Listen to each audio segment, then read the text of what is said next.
কিছুক্ষণ আগে এক ব্যক্তি ঘোড়ার পিঠে চড়ে গেছে, তখন থেকে বায়না ধরছে ঘোড়ায় চড়বে। এখন বলো না আমি ঘোড়া কোথায় পাই? আমি ঘোড়া দিবার পারিনি বলে মাটির গড়াগড়ি দিয়ে কান্দে। নবী দৌড়ে গিয়ে ধুলাবাগা হোসেনকে বুকের সঙ্গে নিয়ে চেপে ধরে হাসানের হাতটা ধরে বলতেছে, ভাই তুই কি বলতে পারিস না বাড়ির মধ্যে ঘোড়া আছে? হাসান বলে, না আমি মিথ্যা কথা বলবো না, বাড়িতে ঘোড়া কোথায়? বলতো তাহলে তোদের আমি 2 জনকে দেখাই। নবী বাড়ির দরজা বন্ধ করে দিয়ে, এই জন্যই দরজা বন্ধ করেছে, নবী এখন ঘোড়া হবে, ওইটা যদি বাহির থেকে সাহাবীরা দেখতে পায় অন্তরে কষ্ট পাবে। এই জন্য নবী দরজা বন্ধ করে হামাগুড়ি দিয়ে বলে, ভাইজান যেই ঘোড়া দেখছিস বাহিরে মানুষ চলে যাচ্ছিল, সেই ঘোড়ার চাইতে এই ঘোড়া অনেক দামি, আয় ঘোড়ার পেটে চল। নবী হামাগুড়িতে ঘোড়া হয়েছে, হোসেন দৌড়ে গিয়ে ঘোড়ার পিঠে লাফতে চড়েছে, ঘোড়া ঘোড়া খেলবে। নবী তাকায় দেখে হাসান 2 হাতে চোখের পানি মুছতেছে। রাসূল বলে, কে হাসান তুই কি ঘোড়া পছন্দ করিস না? এই ঘোড়া যদি পছন্দ না হয় তাহলে দাঁড়িয়ে কান, আর যদি পছন্দ হয় তাহলে ঘোড়ার পিঠে চড়। নবী এমন কথা বলেছে, না চললেও হয় না, কিন্তু হাসান একটু বড় বুঝতে পারে, মন তার সায় দেয় না, কি করবে? নবীর পিঠের উপরে চড়েছে। এমন সময় হোসেন বলতে, হাসান ভাই আমরা 2 ভাই এমন একটা দামি ঘোড়া পাইছি, তাকায় দেখো ঘোড়ার মুখে কিন্তু লাগাম নাই। যেই বলছে লাগাম নাই, নবী মুসকে মুসকে হাসের বলে, লাগাম ছাড়া ঘোড়ার পিঠে চড়ে কোনো জায়গায় যাবার চাইলে ঘোড়া কিন্তু সেই জায়গায় তোদের নিয়ে যাবে না। তোরা তো ঘোড়ার পিঠে চড়ে জান্নাতে যাবার চাস, আয় লাগাম দে। এক টানে মাথার চিকন পাগড়ি খুলে নবী হোসেনের হাতের মধ্যে দেয়। হোসেন ওই পাগড়িটা নবীর মুখের মধ্যে ঢুকায় দিয়া 2টা মুড়ে ধরে যখন হ্যাঁচকা টান মারছে, একটু দূরে দাঁড়িয়েছিল মা ফাতেমা। এই দৃশ্য দেখার পরে ফাতেমার কলিজা ফেটে যায়। যাকে সৃষ্টি না করলে কুল কায়নাত হতো না, সেই মহামানবের পেটে চড়ে 2টা সন্তান বেয়াদবি করে, এক দৌড়ে এসে সন্তানের খেয়াল না করে নবীর দিকে খেয়াল করে হাসানকে এত জোরে ধাক্কা মারছে, হোসেনের গালে এত জোরে চল মারছে। 2টা ভাই কাঁদতে কাঁদতে যখন 2 দিকে যায়, নবী আমার এতিমের মতন দাঁড়ায় বলতেছে, শিশুকালে মইরা গেছে মা, গর্ভে থাকতে মরছে পিতা, আমি চোখে দেখলাম না। আমার কেউ নাই রে, সবসময় নবী হয়ে থাকতে আমার বড় কষ্ট, সবসময় নবী হয়ে থাকতে আমার বড় কষ্ট। নবী হয়ে তাইফে গেছিলাম, তাইফ বেশ আমাকে পাথর মারছে, নবী হয়ে আমি কত কষ্ট পেয়েছি, একটু নানা হয়ে আমি আনন্দ করতে চাই, এটা অনেকের চোখে সয় না। কেউ নাই, যে 2টা ভাই ছিল এরা 2 জন তোর ভয় এখন দৌড় মারলো। ফাতেমার সামনে দাঁড়ায় বলে, বাবা আপনি না আমার মা বলে ডাকেন, বাবা আমি আপনার মার সামনে দাঁড়াইছি, এমন করে আপনি কাঁদবেন না, এমন করে আপনি কাঁদবেন না। রাসূল বলে, তুই যদি আমার মা হইতি তাহলে আমাকে এত করে ধাক্কা মারলি কেন? তুই যদি আমার মা হইতি তাহলে আমার গালে চল মারলি কেন? ফাতেমা বলে, বাবা কখন আপনাকে ধাক্কা মারলাম, কখন চল মারলাম? আল্লাহ নবী বলেন, ফাতেমা রে তুই কি আমার কলিজা দেখেছিস? মা তুই কি আমার কলিজা দেখেছিস? ফাতেমা বলে, বাবা আপনার ভিতরের কলিজা বাহির থেকে কেমনে দেখবো? রাসূল বলে, ফাতেমা ওই হাসান হোসাইন হলো আমার কলিজা, ওদেরকে মারলে আমার কষ্ট হয়, তুই কি জানিস না? ফাতেমা কান্দে বলে, বাবা তওবা করলাম, আর কোনদিন আমি হাসান হোসেনকে মারবো না, কারণ ওদের মারলি যদি আপনার কষ্ট হয়। আসসালামু আলাইকুম ওয়া রাহমাতুল্লাহি ওয়া বারাকাতুহু।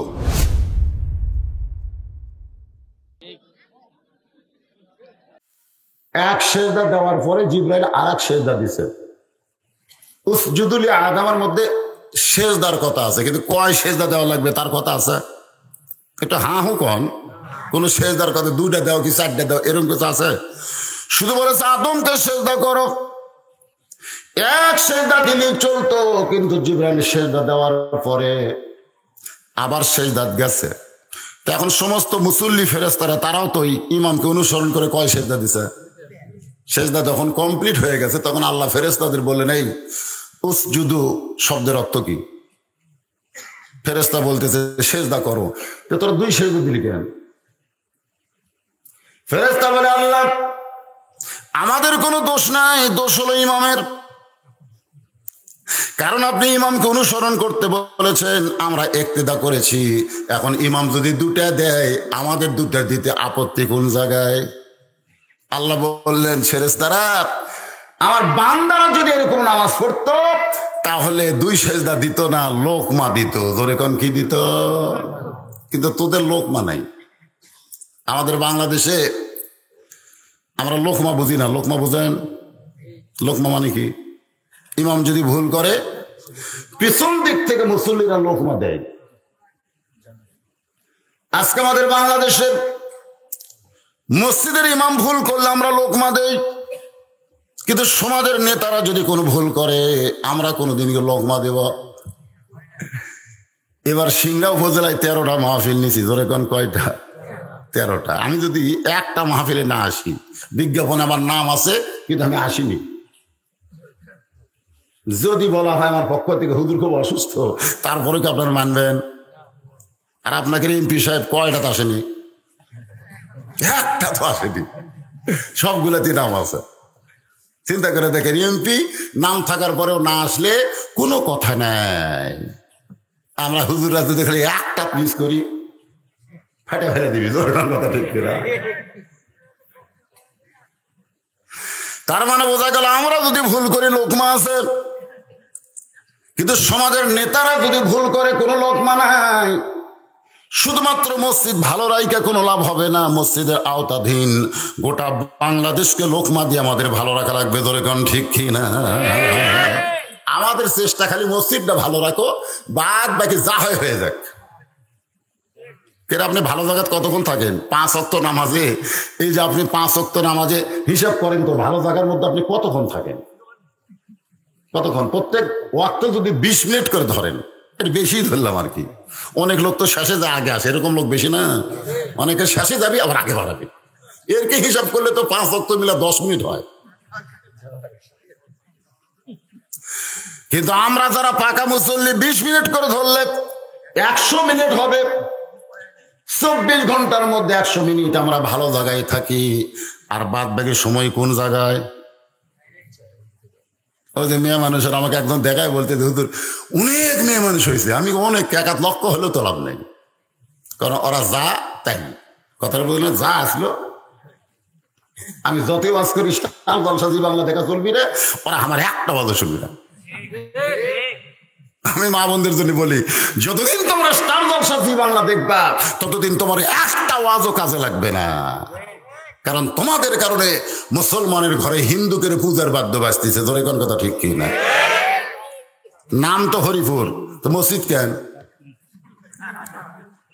তার মানে বোঝা গেল আমরা হরিপুরের হরি নাই, আমরা হরিণে কবর দিয়ে আল্লাহ ধরেছি। ধরে বলেন কথা ঠিক কি না?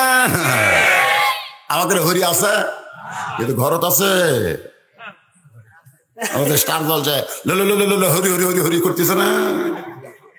আর হিন্দুরা প্রত্যেকটা নাটকের মধ্যে হরি করতেছে। নাম হরিপুর, ঘরের মধ্যে হরি ঠিকই আছে না? আজকে মা বোনদের জন্য কিছু ওয়াজ করা লাগবে।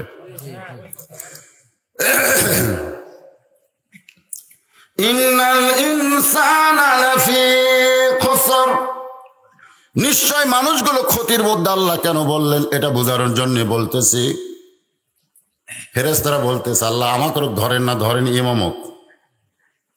আল্লাহ বলে, জিবরাইল আদমকে 1 সেজদা দিলেই চলতো, কিন্তু 2 সেজদা কেন দিলা? জিবরাইল বলতেছে, আল্লাহ আমি যে 2 সেজদা কেন দিলাম সেটা কেউ না জানলেও আপনি জানেন। সুবহানাল্লাহ। আপনারা বলেন তো, জিবরাইল যে 2 সেজদা দিছে কেন দিছে আল্লাহ জানে না? তারপরেও জিবরাইলের মুখে আল্লাহ এই জন্যই বলাতে চান, মানুষকে আল্লাহ কত ভালোবাসেন এইটা বোঝানোর জন্য।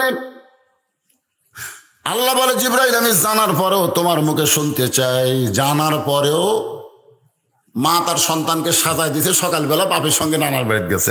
আপনার কত মা জানে কি জানে না? তো বিকালে যখন সন্তান ফেরত আইছে তখন মা জিজ্ঞাসা করে, বাবু তুমি কোথায় গেছিলে? বাবু আপনার কন্ত বাবু কোথায় গেছিল মা জানে না, কিন্তু বাবুর মুখে কেন শুনতে চায়? কারণ মা তার বাপ মাকে এত ভালোবাসে, ওই ছোট বাচ্চার কথা যখন নানা নানির কথা শুনবে তখন মার কলিজা ভরে যাবে। আল্লাহ আদমকে এত ভালোবাসে, জানার পরও জিবরাইলের মুখে শুনতে চায়। সুবহানাল্লাহ জোরে কয়।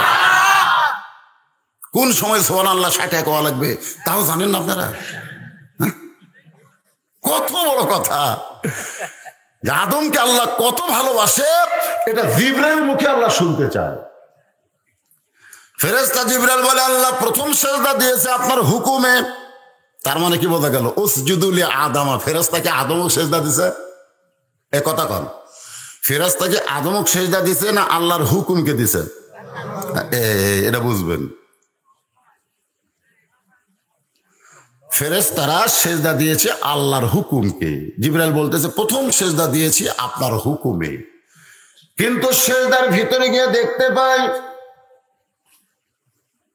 সেজদার ভিতরে গিয়ে দেখতে পাই ওই ছোট্ট আদমের ভিতরে আপনি আল্লাহরই দেখা যায়। আদর করে মানুষ আল্লাহ বানায়া কেমনে দিবেন জাহান্নামে ফেলিয়া। এখন কি বুঝলেন যে ইন্নাল ইনসানা লাফি খুসর, আল্লাহ যে বললেন নিশ্চয়ই মানুষগুলো ক্ষতির ভিতরে, এই কথা কি আল্লাহ ইচ্ছা করে কইছে? এই কথা আল্লাহ বলেছে আদর করে। কারণ যে সন্তানকে যেই বাবা বেশি আদর করে সেই সন্তানকে সেই বাবা কিন্তু আবার বেশি সতর্ক করে। করে কি করে না? খবরদার ওই রাস্তার দিন যাস না, খবরদার ওই সাইডে দিন যাস না। তার মানে কি? তার মানে সন্তানকে এত ভালোবাসে যে ওই জায়গায় গেলে সন্তানের বিপদ হবে, এজন্য বাবা নিষেধ করে। আল্লাহ বললেন ক্ষতির মধ্যে পড়বে না, ইল্লাল্লাযীনা আমানু ওয়া আমিলুস সালিহাত ওয়া তাওয়াসাউ বিল হাক্কি ওয়া তাওয়াসাউ বিস সবর। এই 4টি আমল যাদের মধ্যে থাকবে, 4টি কাজ যারা করবে, তারা কোনোদিন ক্ষতির মধ্যে পড়বে না। 1 নম্বর হলো ঈমান। যেরকম 1 নম্বর কি? ঈমান মানে কি? ঈমান মানে হলো বিশ্বাস। শোনেন ভাই, আমি তো সিংলা বহু মাহফিল করি কি করি না? কিন্তু হরিপুরের মাহফিল আজকে বড় না ছোট? এ কথা কর না কেন, বড় না ছোট? বড়। এটা বড় তো ছোট মাহফিল তো হুহা করেন না কেন?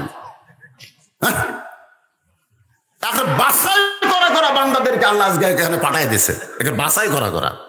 তো আপনারা যে কয় জানাইছেন নামই তো হরিপুর, আপনার কি হরি হরি করবেন? সরলা করা লাগবে না? মাঝে মধ্যে কথা বলা লাগবে না? হ্যাঁ। 1 নম্বর হলো ঈমান। জোরে করে 1 নম্বর কি? ঈমানের কথা আল্লাহ আগে কেন বললেন? কারণ ঈমান যদি না থাকে আপনি যত আমল করেন একটা আমলও আল্লাহর দরবারে কাজে আসবে। সেই ঈমানটা কি? বিশ্বাস। সে বিশ্বাসটা কেমন? আল্লাহ বললেন ইন্নাল্লাযীনা ক্বালু রাব্বুনাল্লাহু সুম্মা ইসতাকামু তাতানাজ্জালু আলাইহিমুল মালাইকা আল্লা তাখাফু ওয়া লা তাহজানু ওয়া আবশিরু বিল জান্নাতিল্লাতী কুনতুম তুআদুন। এক বিশ্বাসী মানুষকে জান্নাতে নিয়ে যাবে। একটা বিশ্বাস। আপনি যদি একটা আমলও না করেন, শুধুমাত্র আল্লাহকে বিশ্বাস করেন, মান কালা লা ইলাহা ইল্লাল্লাহু ফাদাখালাল জান্নাহ। আল্লাহ রাসূল বলেছেন কেউ যদি বলে লা ইলাহা ইল্লাল্লাহ মুহাম্মদ রাসূলুল্লাহ বলার সঙ্গে সঙ্গে সেই ব্যক্তি জান্নাতে প্রবেশ করবে। এখন আপনারা আমরা খেয়াল করে দেখি তো আমাদের বিশ্বাসটা ঠিক আছে কিনা, একটু দেখার দরকার আছে না নাই? দরকার আছে না নাই? আবু বকর রাদিয়াল্লাহু যখন ঈমান গ্রহণ করেছে তখন কিন্তু এই আয়াত নাজিল হয়নি। শোনেন, যে আয়াতটা আমি এখন তেলাওয়াত করলাম বিশ্বাসের উপরে, হযরত ওসমান ঈমান গ্রহণ করেছে, এই আয়াত আল্লাহ নাজিল করে নাই। হযরত আলী ঈমান গ্রহণ করেছে, আয়াত নাজিল হয় নাই। খাদিজাতুল কুবরা ঈমান গ্রহণ করেছে, আয়াত নাজিল হয় নাই। কিন্তু যেই মাত্র হযরত বেলাল ঈমান গ্রহণ করলো সঙ্গে সঙ্গে আয়াতটা আল্লাহ নাজিল করে দিল। আপনার বলেন তো, এর আগে তো এরা ঈমান গ্রহণ করছে, তখনই আল্লাহ আয়াত নাজিল করে নাই, কিন্তু বেলাল ঈমান গ্রহণ করার সাথে সাথে আয়াত নাজিল হলো। এই কারণেই যে ওদের ঈমান রক্ষা করা খুব সহজ, কারণ ওদের মুনিব একটা, যেরকম কয়টা, আর বেলালের ঈমান রক্ষা করা খুব কঠিন, কারণ বেলালের মুনিব হলো দুইটা। বর্তমানে আমাদের বাংলাদেশের ঈমান রক্ষা করা খুব কঠিন, কারণ আমাদের মুনিব হলো দুইটা, যেরকম কয়টা, একটা হচ্ছে আল্লাহ আর একটা হলো সরকার। আমাদের মতো বক্তারা ওয়াজ করতে আসে, আল্লাহর খেয়াল না করে আগে সরকারের খেয়াল করে, যে কোন ওয়াজ করা যাবে, কোনটা করা যাবে না, কোনটা করলে জেল হবে, কোনটা। আমাদের মধ্যে অনেকের এরকম কথা আছে, আল্লাহ লাগে হিল্লাও লাগে, আছে না নাই? ধরে করা খালি আল্লাহ দে হয় করে, খালি আল্লাহ দে হয় না তো, আল্লাহ লাগে হিল্লাও লাগে। এই যে আল্লাহ লাগে হিল্লা লাগে না, যতক্ষণ পর্যন্ত এইটা ভিতরে মজবুত না হবে, ততক্ষণ আপনার ঈমান আল্লাহর দরবারে কবুল হবে না। এখন আপনার বল, আমি যেই বলবো আল্লাহ লাগে, আপনার হিল্লা লাগে না, বলতে পারবেন না? আল্লাহ লাগে কিন্তু হিল্লা আরো জোরে জোরসে বলুন, সার না দিলে আবাদ হবে, সার না দিলে আবাদ হবে, চিকিৎসা না করলে রুগী বাঁচবে, ব্যবসা না হলে খাবো কি, চাকরি না হলে তো বাঁচবো না। এরকম কথা কি মুখ দিয়ে ফস করে বার হয় না? একটু আসেন। এক নম্বর হলো ঈমান। ঈমান গ্রহণ করলেন হযরত বেলাল, আল্লাহ আয়াত নাজিল করলেন, গভীর রাতে আয়াতটা নাজিল করেছে, সুবহানাল্লাহ কোন। নবী বেলালকে ডাক দিয়ে বলেন, বেলাল তুমি বলো তো প্রকাশ্যে ঈমান গ্রহণ করছো না গোপনে?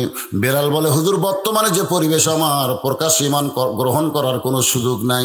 রাসূল বললেন, বেলাল তোমার জন্য আল্লাহ আয়াত নাজিল করেছে, যেটা কলিজার মধ্যে জায়গা দিয়েছো শত বিপদ আপদে, সেইটা যেন তুমি ত্যাগ করো না।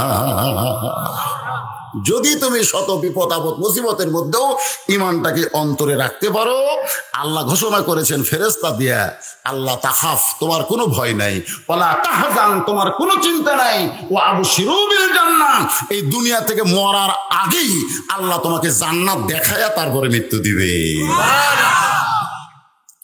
এখন বলেন তো, বেলালের কাছে দুনিয়ার গুনতির মধ্যে আছে?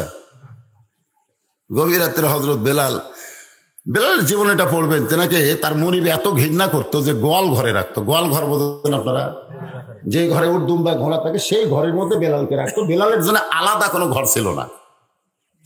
হযরত বেলাল অবশ্য মুনিবের কাছে একদিন কমপ্লেন করেছিল যে আমি কি মানুষ না, উট দুম্বা গাদার করে থাকতে যে আমাকে দুর্গন্ধ লাগে। বেলালের মুনিব বলে যে একটা উট দুম্বার দাম আমার কাছে আছে, কিন্তু তোর দাম আমার কাছে নাই।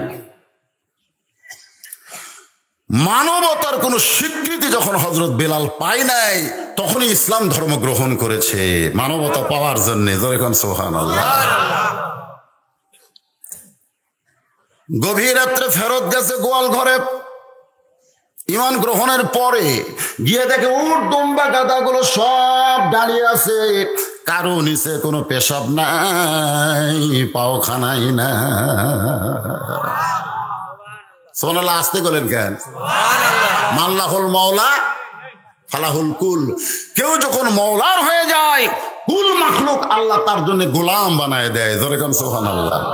আল্লাহ হয়তো উর্দুম্বা গাদাকে বলেছে, পেশাব পায়খানা যা করবি দিনের বেলায়, রাত্রি করতে পারবি না, কারণ এতদিন বেলাল একলা ছিল, এজন্য পেশাব পায়খানা করছিস, কিন্তু আজকে বেলাল তো একলা থাকবে না, বেলালের সাথে আমি আল্লাহ থাকবো। জোরে কান সুবহানাল্লাহ। কারণ ঈমান তারা গ্রহণ করেছে, তাদের সাথে কি আছে? আরো জোরে। এটা আমার কথা না, আল্লাহর কথা। আল্লাহ কোরআন কারিমে বলেন, অহুয়া মাকুম আইনামা কুনতুম। রে ঈমানদার বান্দা বান্দিরা শোনো, তোমরা কিন্তু একলা না, তোমাদের সঙ্গে আমি আল্লাহ রয়েছি। এখন বলেন, বেলাল কি একলা? এতদিন উট দুম্বা পেশাব পায়খানা করেছে, বেলাল থাকলে তো অসুবিধা নেই। হযরত বেলাল চিন্তা করলেন, উট দুম্বা পেশাব পায়খানা করে নাই, তাহলে সকাল বেলার কাজ কি? গোয়াল ঘর পরিষ্কার করা। তো আগে থেকেই যদি পরিষ্কার করা থাকে, আর কোনো পরিষ্কার দরকার আছে? এখন আমি পরিষ্কার করব। ঈমানের ঝংকার দিয়া আমার ভিতরের সমস্ত কালিমা, আলা বিজিক্রিল্লাহ তাতমাইন্নুল কুলুব, আলা বিযিকরিল্লাহ তাতমাইন্নুল কুলুব, জোরে কোন সুবহানাল্লাহ। আমার কলবের মধ্যে যে ময়লাটা আছে, এই ময়লা পরিষ্কার হয় কি দিয়া? জিকির দিয়া। জোরে কোন কি দিয়া? সেটা কোন জিকির? লা ইলাহা সুবহানাল্লাহ আলহামদুলিল্লাহ লা ইলাহা সুবহানাল্লাহ আলহামদুলিল্লাহ। সবাই বলেন সুবহানাল্লাহ আলহামদুলিল্লাহ লা ইলাহা ইল্লাল্লাহ লা ইলাহা ইল্লাল্লাহ। হযরত বেলালের সকালের কোনো কাম নাই, গভীর রাত্রে বেলাল জিকিরের সাগরে ঢুকে গেল। একটু খেয়াল করবেন, ডুব দিলে ডুবারও হবে, মণিমুক্তা খুঁজে পাবে, পুরা হইবে মনস্কাম। বাম স্তনের 2 আঙ্গুল নিচে তোমার কলব সাগরের মোকাম। চোখ এভাবে বন্ধ করবে, আমার দিকে তাকান। এখন তো জিকিরের কথা বললে অনেকে বলে হুজুর আবার পীর সাহেব হলো নাকি রে? কোরআনে সব চাইতে জিকিরের কথা বেশি বলা হয়েছে, সুবহানাল্লাহ কর না কেন? দেখেন একটা আয়াত আপনাদের শুনাই, তারপর বুঝবেন। ইয়া আইয়ুহাল্লাযীনা আমানু উযকুরুল্লাহা যিকরান কাসীরা ওয়া সাব্বিহুহু বুকরাতাও ওয়া আসীলা। আল্লাহ বলতেছে যারা আমাকে বিশ্বাস স্থাপন করেছো তারা বেশি বেশি জিকির করো, বেশি বেশি নামাজ পড়ো, একটা আয়াত নেই। বেশি বেশি রোজা করো, একটা আয়াত নেই। বেশি বেশি হজ করো, একটা আয়াত নেই। কারণ নামাজের নির্ধারিত সংখ্যা আছে, সংখ্যা আছে, সময় আছে, আছে না নাই? হজের নির্ধারণ আছে না নাই? যাকাতের নির্ধারণ আছে না নাই? কিন্তু জিকিরের সব সময়, মানে কি যখনই সুযোগ পাবেন জিকির শুরু করবেন। জবানে যদি করতে না পারেন অন্তরে অন্তরে করবেন। হযরত বেলাল জিকিরের সাগরে ডুব দিছে, কখন যে ফজর হয়েছে, কখন যে সকাল হয়েছে, কারণ তখন কোনো নামাজ নাই, তোরে কোন কি নাই। সর্বপ্রথম দুনিয়াতে যে ইবাদত এসেছে তার নাম কি? জোরে কথা কর না কেন? আরে জিকিরের বহু পরে নামাজ আছে। আজকে নামাজ যে মানুষ ওয়াজ করে, কিন্তু জিকিরের ওয়াজ করে না। আবার অনেকে বলে জিকির করলে নামাজ লাগে না, ওটা আবার ভণ্ডামি। নামাজের কথা আছে, ও আমিলু সলিহা যখন আসবে তখন অবশ্যই নামাজের কথা আপনার শুনতে পাবেন। তবে যেইটা বলতে যে একটু মনোযোগ দেন, হযরত বেলাল জিকির শুরু করছে। জিকির করতে করতে কোন জায়গা তুলছে, কোন জায়গা তুলছে সেটা জানেন আপনি?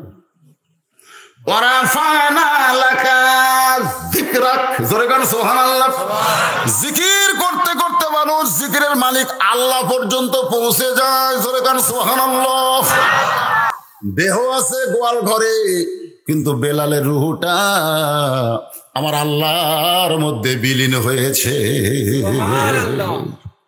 এক জগ পানির মধ্যে 1 মুষ্টি চিনি দিয়া 2টা ঘন্টন মারলে ওই পানির মধ্যে চিনি যেমন বিলীন হইয়া যায়, শত চেষ্টা করলেও যেমন ওই পানির মধ্যে চিনি খুঁজে পাওয়া যায় না।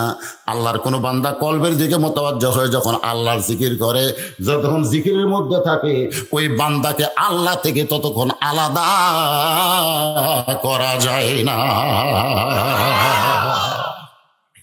অন্যান্য গোলামেরা মনিবের কাছে রিপোর্ট করছে, মনিব বেলাল আজকে আলসা হয়ে এমন ঘুম পাড়তিছে যে গোয়াল ঘরের দরজা পর্যন্ত খোলেনি। এমনি তো মনিব বেলালকে দেখবার পারে না, তার উপর যদি আবার অভিযোগ হয়, অভিযোগ না, কথা বুঝতেছেন না? বর্তমান সরকার এমনি তো আলেম করে দেখবার পারে না, তারপরে যদি আবার অভিযোগ দেয়, মৌলবি করে দেখবার পারে। জোরে গেলে কয় দাওয়াত পাচ্ছে, আসতে গেলে কয় কত পায় খাওয়া খাচ্ছে, যত দোষ চাষটলে বোঝা খালি মৌলবি করে। জোরে করার কথা ঠিক কিনা? সাধারণ লোকের চোর ডাকাতের কোনো দোষ ধরার টাইম নাই তো। একটু মনোযোগ দেবেন। এমনি তো বেলালকে দেখতে পারে না, আবার সেই বেলালের বিরুদ্ধে অভিযোগ, বেলাল আলসা হয়ে ঘুম পাড়তেছে, এখন পর্যন্ত গোয়াল ঘরের দরজা খোলে নাই। বেলালের মনিব চামড়ার চাবুক নিয়ে রাগ করে এক ধাক্কা দিয়ে বেলালের দরজা খুলে দেখে গোটা ঘর পরিষ্কার। বেলালের মনিব বলতেছে, এই গোলামের বাচ্চা গোলামেরা, তোরা যে বেলালের বিরুদ্ধে অভিযোগ করলি, বেলাল আলসা হয়ে ঘুম পাড়তেছে, কিন্তু গোয়াল ঘরের মধ্যে ঢুইকা দেখি তোরা ঘুম থেকে ওঠার আগে বেলাল পরিষ্কার করেছে। আপনারা বলেন তো মনিব ঠিক কইছে না ভুল কইছে? হ্যাঁ ভুল কথা, কোথায় ভুল?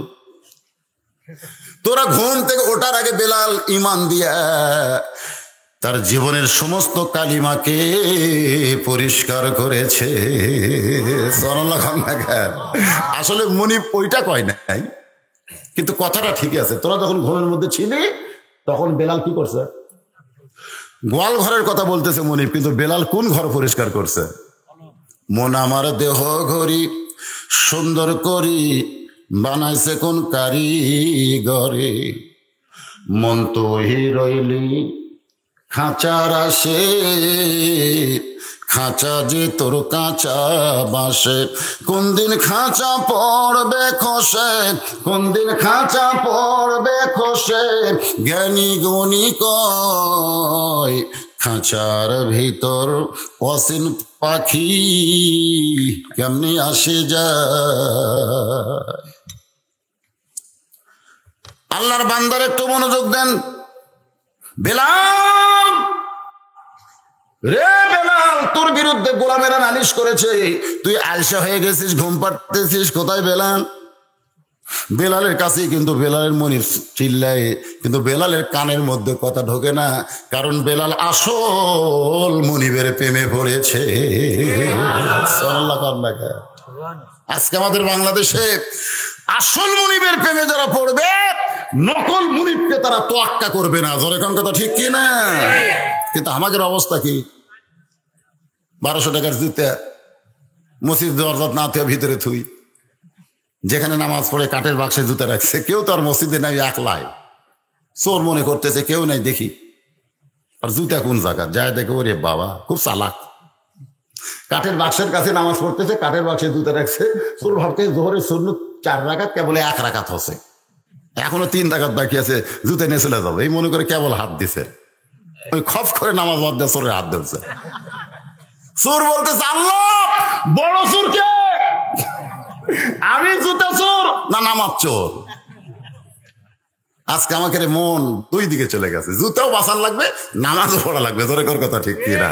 মানে সরকারের বিরুদ্ধেও কোনো কথা বলবো না, সরকার যা করে করুক, আবার আল্লাহকে ধরা লাগবে, এত সহজ না। 2 মুনিব নিয়ে কোনোদিন ঈমান ঠিক হবে না। ধরে কর কথা ঠিক। বেলাল বেলাল বলে চিৎকার দেয়, কিন্তু বেলাল প্রেম করতেছে কার সাথে?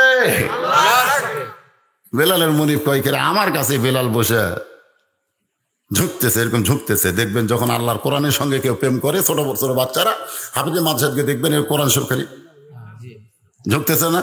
তার মধ্যে কেউ অন্তর থেকে কোরআন, কোরআন থেকে অন্তর, একেবারে লাগালাগি হয়ে গেছে। সুবহানাল্লাহ বলেন। এমন সময় বেলালের চাবুক,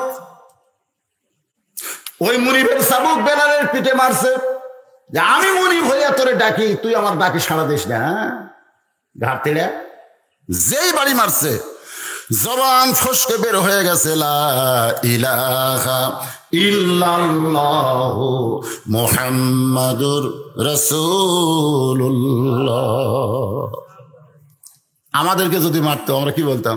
ও বাবারে, ও মারে। জোরে কোন কথা ঠিক কি? কিন্তু বেলাল কি কইছে? তার মানে কি আমাদের ভিতরে আর একটা মুনিব হয়ে আছে, বাপ মা শ্বশুর শাশুড়ি বহু কিছু। আমরা কষ্টে বলে আমরা আগে মাওক ডাকি, মারে। আপনি যতই মাওক ডাকেন, আপনার মাও কি করবে? এই যে গায়ক কিন্তু গানের মধ্যে বলেছেন, বাবা আনন্দে মাতিয়া সাগরে ভাসাইয়া সেই যে চইলা গেল, খবর নেয় না মাজন। গানটা খেয়াল করবেন। মাজন ধরিয়া উদরে কতই যতন করে, 10 মাস পরে পায় প্রসবের বেদনা। এমন দরদি আখেরাতে, এমন দরদি আখেরাতে কেউ হবে না। এ কথা কিন্তু গায়ক বলেনি, গায়ক কিন্তু চিটিং করছে। এমন দরদি ভাবে কেউ হবে না, তার মানে বোঝা গেল মায়ের দয়া, বাপের দয়া শুধু দুনিয়ার সাথে সম্পর্কিত, আর আমার আল্লাহর দয়া শুধু দুনিয়া নয়, জান্নাত পর্যন্ত সম্পর্কিত। তাহলে কোনটা আমাদের আপন? বাপ মাও না আল্লাহ?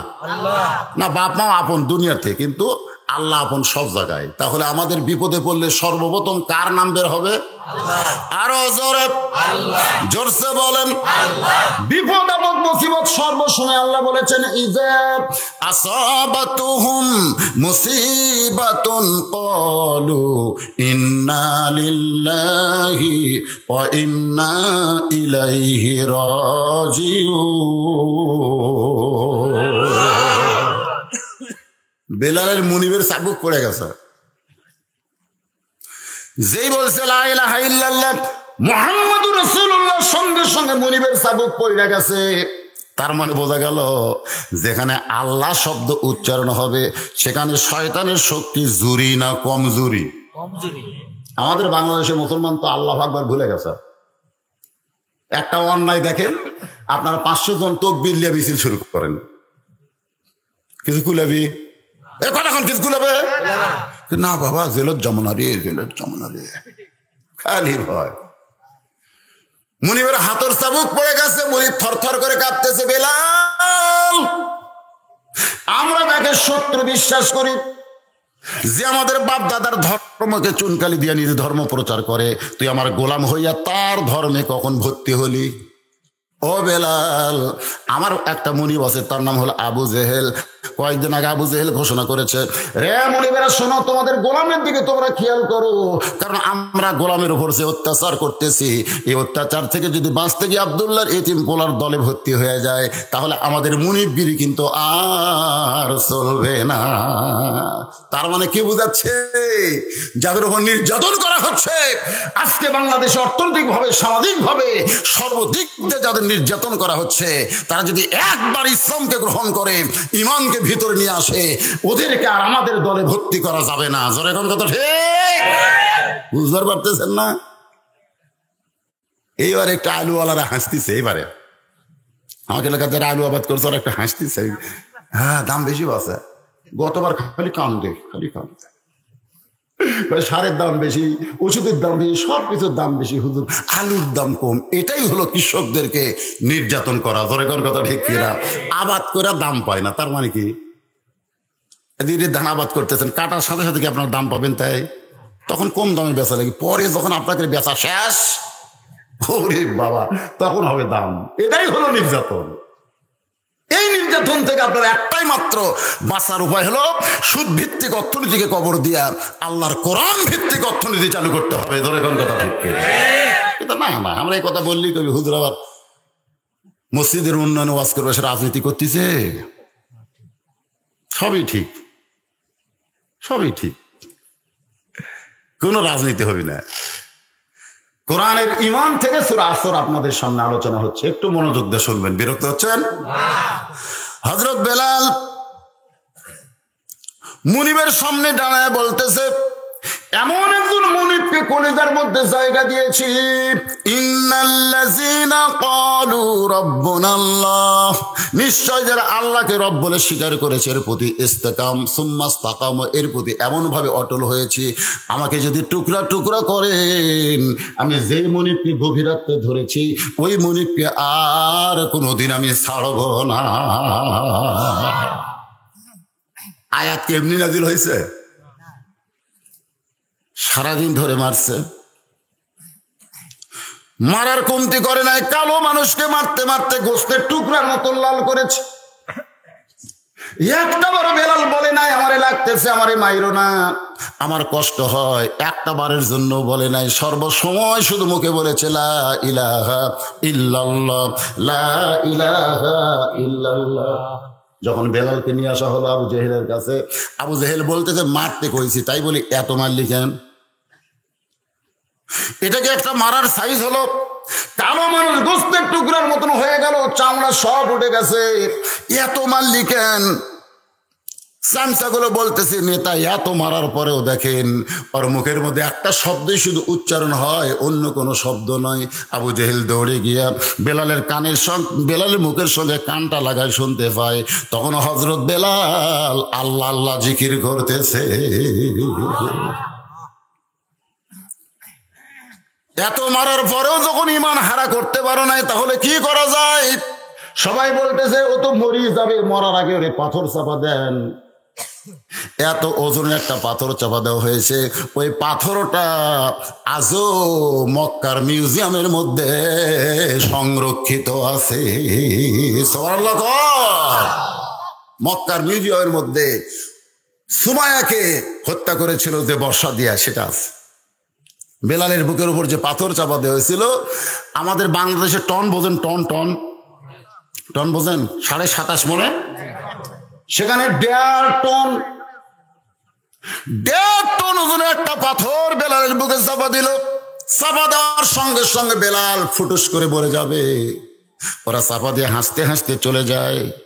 কিন্তু পাথর চাপা দেওয়ার পরে বেলাল বলে, মাবুদ, সারাদিন ধরে মারছে, আমি একটা বার বলি নাই, লাগতেছে, আমার কষ্ট হয়, কিন্তু এখন আমার বড় কষ্ট হচ্ছে আল্লাহ। আর সেই কষ্টটা হলো ওই পাথর চাপা দেওয়ার কারণে তোমার জিকির আমি করতে পারতেছি না। একটা মুসলমানের জন্য ইমানের জিকির বন্ধ করা সবচাইতে বড় কষ্ট। একটা মুসলমানের জীবনে কোরআনের সমাজ বাদ দিয়ে শয়তানের সমাজ চালু করা হলো সবচাইতে বড় কষ্ট। জোরে গান কথা ঠিক কি রে?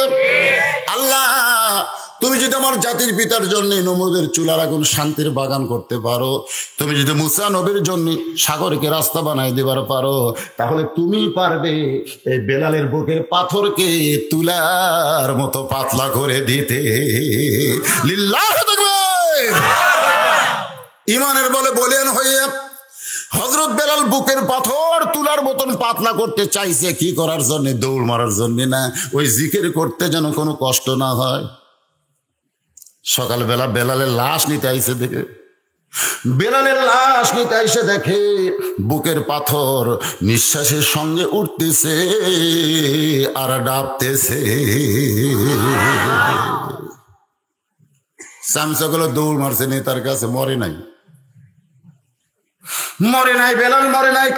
পাগল নাকি বলে বিশ্বাস না হলে দেখেন, আবু জেহেল, উতবা, সাইবা, আবু সুফিয়ান, বড় বড় নেতাগুলো এসে দেখে পাথর নিঃশ্বাসের সঙ্গে উঠতেছে আর ডাবতেছে। আবু জেহেল চিল্লায় বলে, দেখছিস ইমানের পাওয়ার? সুবহানাল্লাহ।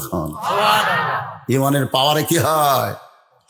পাথর পর্যন্ত ওঠা নামা করে, এটা শরীরের পাওয়ার না। মুসলমানের ইমানের পাওয়ার যদি একবার ভিতরে ঢুকে যায়, মুসলমানের সঙ্গে কোনো কিছুই সামনে আসতে পারবে না। কি করা যায়? জিব্বা টেনে বের করে জিব্বার মধ্যে পেরেক দেওয়া হলো, জিব্বার মধ্যে পেরেক ঢুকানো হলো। হযরত বেলালের ভাই আবু বকর হয়তো বলবেন, হুজুর কেমন ভাই? এটা মায়ের পেটের ভাই না। রাসূল বলেছেন, কুল্লু মুসলিমুন ইখওয়া, প্রত্যেকটা মুসলমান হলো ভাই ভাই।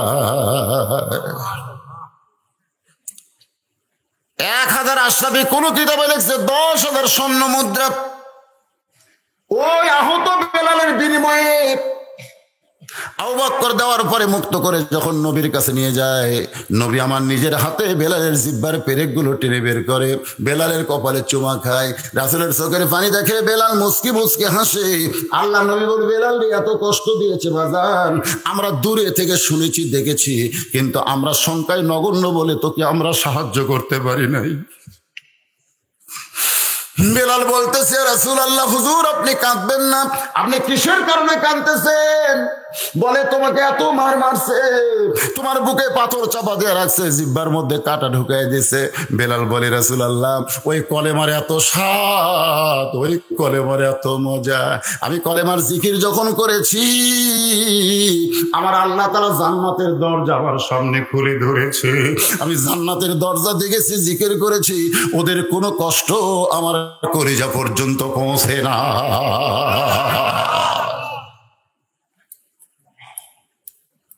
বেলাল, তুমি কি জানো তোমার জন্য আল্লাহ আয়াত নাযিল করেছেন, আল্লাহ তাখাফ, তোমার কোনো ভয় নাই, ওয়ালা তাহজান, তোমার কোনো চিন্তা নাই, ওয়া আবশিরু বিল জান্নাহ, ঈমানের পুরস্কার হলো মরে যাওয়ার সঙ্গে সঙ্গে আল্লাহ তোমাকে 8টা জান্নাত দিয়ে দিবে। বেলাল বলতেছে, হুজুর আমি তো মরি নাই, এখন খবর কি?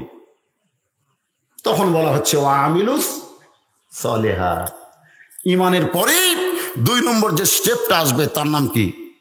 আমল, নেক আমল। আপনার বলেন তো, যত নেক আমল আছে সবচাইতে দামি নেক আমলের নাম কি? যতগুলা নেক আমল আমরা করি তার মধ্যে সবচাইতে দামি, আপনারা বুঝতে পারতেছেন না সবচাইতে দামির নাম কি? না না, সেটা তো করলাম, সেটা তো ইমানের মধ্যে গেল। আমলের মধ্যে আমি এখন বলতেছি সবচাইতে দামি আমলের নাম, আরো জোরে জোরসে বলুন, লা সালাতা লা ইমানা। দেখছেন এখানে আল্লাহ রাসূল বলে দিলেন যে তুই যত ইমানদার হ, তোর যদি নামাজ না থাকে তাহলে তোর ইমান থাকবে না, ইমান থাকবে না। ইমান গ্রহণ করলেও ইমানকে ধরে রাখতে গেলে 1 নম্বর আমল হচ্ছে নামাজ। 2 ওয়াক্ত নামাজের পরে নবী সাহাবীর দিকে মুখ ঘুরাই, একটা হলো ফজর, একটা হলো আসর। ফজরের নামাজের পরে নবী দীর্ঘ সময় আলোচনা করে, আর আসরের নামাজের পরে অল্প সময় নবী একটু বয়ান করে। খুব খেয়াল করবেন, সাহাবীর দিকে মুখ ঘুরাই নবী যখন আলোচনা শুরু করবেন, নামাজ শেষ, এখন সাহাবীর দিকে মুখ ঘুরে নবী যখন আলোচনা করবেন, এমন সময় একজন সাহাবী দাঁড়িয়ে নবীকে সালাম দিচ্ছে, আসসালামু আলাইকা ইয়া রাসূলুল্লাহ। আপনারা বলেন তো, বক্তা আমি যখন ওয়াজ করতেছি, আমি ওয়াজ করতেছি শুরু করছি, ইতিমধ্যে একজন যদি দাঁড়া বলে আসসালামু আলাইকুম হুজুর, আপনারা বলেন তো এটা কি আদবি না বেদবি? কারণ সবসময় সালাম দেওয়া যাবে না, তো সালাম দেওয়ারও নিয়ম আছে, যেরকম আছে না নাই? আছে। কেউ যখন কি করতেছে, আজান চলতেছে, মুয়াজ্জিন আজান দেয়, ওই সময় সালাম দেওয়া যাবে না। কেউ যখন ওযু করতেছে ওই সময় সালাম দেওয়া যাবে না। কেউ যখন পেশাব করতেছে তখন সালাম দেওয়া যাবে না। যত বড়ই পীর সাহেব হোক না কেন, তখন সালাম দেওয়া যাবে যাবে তবে খাওয়া দাওয়ার সময় সালাম দেওয়া যাবে, যাবে, এটা যাবে। এটা আমরা এতদিন ভুল বুঝেছি, খাওয়া দাওয়ার সময় সালাম দেওয়া যাবে, কিন্তু শুধু পানি পান করার সময় এরকম গিলাস মুখ ধরছে তখন দেওয়া যাবে না। কথাটা বুঝলেন? কেউ যদি ধূমপান করে সালাম দেওয়া যাবে না, সিগারেট খাচ্ছে সালাম দেবেন না। কথা কয় না, কথা কয় না। যে ওরা সিগারেট খায় ওই জাহান্নামের আগুন টানতেছে মুখত, সালাম দেওয়ার কোনো দরকার, আমার কথাকে বুঝলেন? তবে সিগারেট যদি ফেলে দেয় তখন দিবেন, কিন্তু টানা অবস্থায় কেরে কথা কয় না, কেরে কথা কন না কেন? হ্যাঁ, 2-1টা ফতুয়া শিখেন। এত রাত ধরে বসে আছে, 2-1টা শেখার দরকার আছে না নাই? একটু মনোযোগ দেবেন। যেই সাহাবী সালাম দিয়েছে তার নাম হলো ওসমান গনি। যে বেয়াদবি করে সালাম দিয়েছে তার নাম কি? আল্লাহ নবীর ডবল জামাই। আচ্ছা বলেন তো, জামাই যদি বেয়াদবি করে শ্বশুর কি ধরবার পারে? যাকে সালাম দিয়েছে তিনি হলেন শ্বশুর, আর যিনি দিয়েছেন তিনি কি? জামাই। আল্লাহ রাসূল ওসমান সালাম দেওয়ার কারণ কি? ওসমান বলতেন, হুজুর আপনার কাছে একটা অভিযোগ আছে, আপনার কাছে একটা অভিযোগ করতে চাই একজন সাহাবীর ব্যাপারে, তার নাম হলো তালহা। ও আমিলুস সলিহা বোঝানোর জন্য বলতেছে, একটু মনোযোগ দিয়ে শুনবেন। হুজুর প্রথম দিন দেখেছি আমি কিছুই বলি নাই, আমি দ্বিতীয় দিন দেখলাম কিছুই বলি নাই, আজকে 3য় দিন দেখতেছি আপনি যখনই ফজরের সালাম ফিরেন সঙ্গে সঙ্গেই বাড়ির দিকে দৌড় দেয়। আমি ওসমান একদিন দেখেছি কিছুই বলি নাই, 2য় দিন দেখেছি কিছুই বলি না, আজকে 3য় দিন যখন দেখলাম তখন আপনার কাছে ওই তালহা ব্যাপারে একটু অভিযোগ জানাই। রাসূল চমকে গেলেন, কারণ যিনি অভিযোগ করেছেন তিনি হলেন 3 নম্বর, আর যার বিরুদ্ধে অভিযোগ করেছেন তিনি হলেন 7 নম্বর। ধরে কোন কয় নম্বর? হয়তো বলবেন হুজুর 3 এবং 7 কেন? এই দুনিয়াতে 10 জন সাহাবীকে আল্লাহর পক্ষ থেকে জান্নাতের সার্টিফিকেট দেওয়া হয়েছে, তার মধ্যে 3 নম্বর হলো ওসমান গনি, আর 7 নম্বর হলো তালহা। এখন জাত তার বিরুদ্ধে তো অভিযোগ দেয় নাই, দিছে রে বাবা। সঙ্গে সঙ্গে নবী আমার দাঁড়িয়ে গেলেন, নবী দাঁড়িয়ে গেলেন। সাহাবা বললেন, ইয়া রাসূলুল্লাহ আপনি দাঁড়ালেন কেন? রাসূল বললেন, ওসমান অভিযোগ দিলি আমি অভিযোগ গ্রহণ করব না, আগে তদন্ত করে দেখা লাগবে ওসমানের অভিযোগ সত্য কিনা। এখান থেকে প্রমাণ হয়ে গেল, কেউ যদি আমার বিরুদ্ধে অভিযোগ দেয় বদরুল ইসলাম রাজাকার, যদি কেউ দেয় আমার দাড়ি দুড়ি পাকা দেখে, অনেকে কয় হুজুর আপনার 75 হয়নি, অনেকে কয় 75 হয়নি হুজুর, 70 পার হয়নি। আমি ওরকম কেমনে করে বুঝাই যে আমার জন্ম সার্টিফিকেট হলো 1/12/71, 1/12/71 আমি জন্ম নিছি। ওরকম আমি বুঝাই কি দিয়ে যে আমার বয়স কেবল 52-53, বোঝানোর ক্ষমতা আছে? আমি কই খালি হাসিয়া বাড়ি দিই। আমার বাবা 73 বছরে মারা গেছে, আজ থেকে 2 বছর আগে। যারা আমাকে দাওয়াত দিবার গেছে আগে থেকে, যাদের কাছে আমি আছি আজ থেকে কয়েক বছর আগে, 2007 সালে আমার একটা দাবিও পাকিনি। তখন কাছে দেখতে পারি হঠাৎ ডায়াবেটিস হয়ে আমি ঝুনা বুড়া হয়ে গেছি। এখন যদি কেউ তদন্ত না করে আমার বিরুদ্ধে রিপোর্ট দেয়, বলবে শুধু রাজাকার, তো কই বুড়া তো ভালোই হতেও পারে। আপনারা বলেন তো, খালি অভিযোগের উপর রাজাকার গ্রহণ করা যাবে? তদন্ত করার দরকার আছে রে। তদন্ত করতে যায় দেখি না রে, ওই তো যুদ্ধের সময় কেবল জন্ম নিয়েছে রে, এই রাজাকার কেমনে হবে? আল্লাহ রাসূল বললেন শুধু অভিযোগ শুনে বিচার করা যাবে না। ওসমান গনি যে তালহার ব্যাপারে অভিযোগ করলো, এই অভিযোগগুলো আমাকে তদন্ত করতে হবে।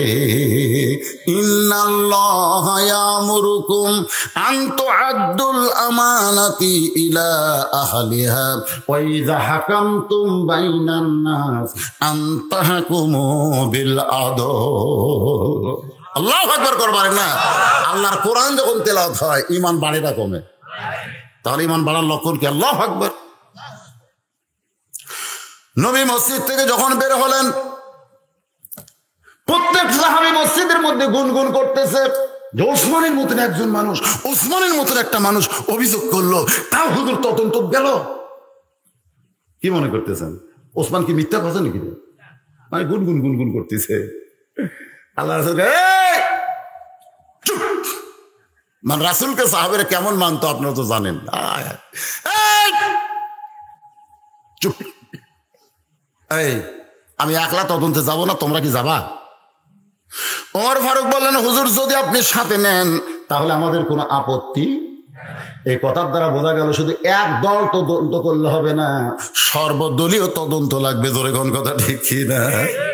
বাংলাদেশের ক্ষমতার যে দল আছে খালি এরা একলাই তদন্ত করলে হবে কি? কোন সব দলের তদন্তের দরকার আছে না নাই? কিন্তু আমাদের দেশে তো খালি একদলীয় তদন্ত হচ্ছে।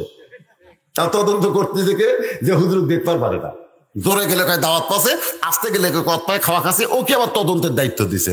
দেখতো হুজুর কোন দল করে, ওই আগে থেকে দেখতে পারে না। এখন বলেন ওই যাই হুজুর জোরে গেলে কয় দাওয়াত খাচ্ছে, আসতে গেলে কত পায় খাওয়া খাচ্ছে, ওই দেখতে পারে? ও কি দিয়েছে তদন্ত দেখতে হুজুর কোন দল করে। এখন বলেন তদন্তের রিপোর্ট কি হুজুরের পক্ষে পড়বে? কথা কর না কেন? আপনার কথা কর না কেন? আজকে হুজুরের তদন্ত কারা করতেছে? যারা হুজুর দেখবার পারে না, পারে না। এক জোরে কোন পারে না, পারে না, আরো জোরে। তাহলে রিপোর্ট কি? আল্লাহ নবীর সামনে সামনে, সাহাবীরা পিছনে পিছনে রওনা দিলেন। কোরআন কারীমের মধ্যে আল্লাহ বলেছেন আমার নবী যখন পথ চলবে নবীর সামনে কেউ চলতে পারবে না। আবার নবী যখন কথা বলবে নবীর মুখের উপর কেউ কথা বলতে পারবে না। নবীর সামনে যদি কেউ চলে, নবীর মুখের উপর কেউ যদি কথা বলে, আল্লাহ বলেছে সঙ্গে সঙ্গে ওই ব্যক্তি জাহান্নামী হয়ে যাবে। সবার সামনে আল্লাহ নবী। কেউ যদি মনে করেন হুজুর এখন তো নবী নাই, এখন কি সুন্নত আছে? হ্যাঁ আছে। আল ওলামা ওয়ারাসাতুল আম্বিয়া, আলেমরা হল নবীর ওয়ারিস। আপনি রাস্তা চলতে চলতে পিছন দিকে তাকায় দেখছেন, দেখবেন হুজুর আসতেছে। আপনি যদি একটু দেরি করেন যে হুজুর তো নবীকে ওয়ারিস বারে, তাহলে হুজুরের সামনে কেমনে যাই? দরকার নাই, হুজুর আসুক। হুজুর আসলা, আসসালামু আলাইকুম হুজুর কেমন আছেন, এই করে হুজুরের পিছনে খালি 2 কদম আপনি হাঁটবেন, আল্লাহ তাআলা হাসরের ময়দানে ওই আমলের কারণে আপনাকে 2টা জান্নাত দিয়ে দিবে। সুবহানাল্লাহ করেন, সম্মান করেন। হাদিস শরীফ আছে আলেম হও। আলেম যদি না হও আলেমের বাপ হও। আলেমের বাপ যদি হবার না পারো আলেমের শ্বশুর হও। আলেমের শ্বশুর যদি হবার না পারো আলেমের বন্ধু হও। আলেমের বন্ধু যদি হবার না পারো আলেমকে দাওয়াত দিয়ে এক সন্ধ্যা খাওয়াও।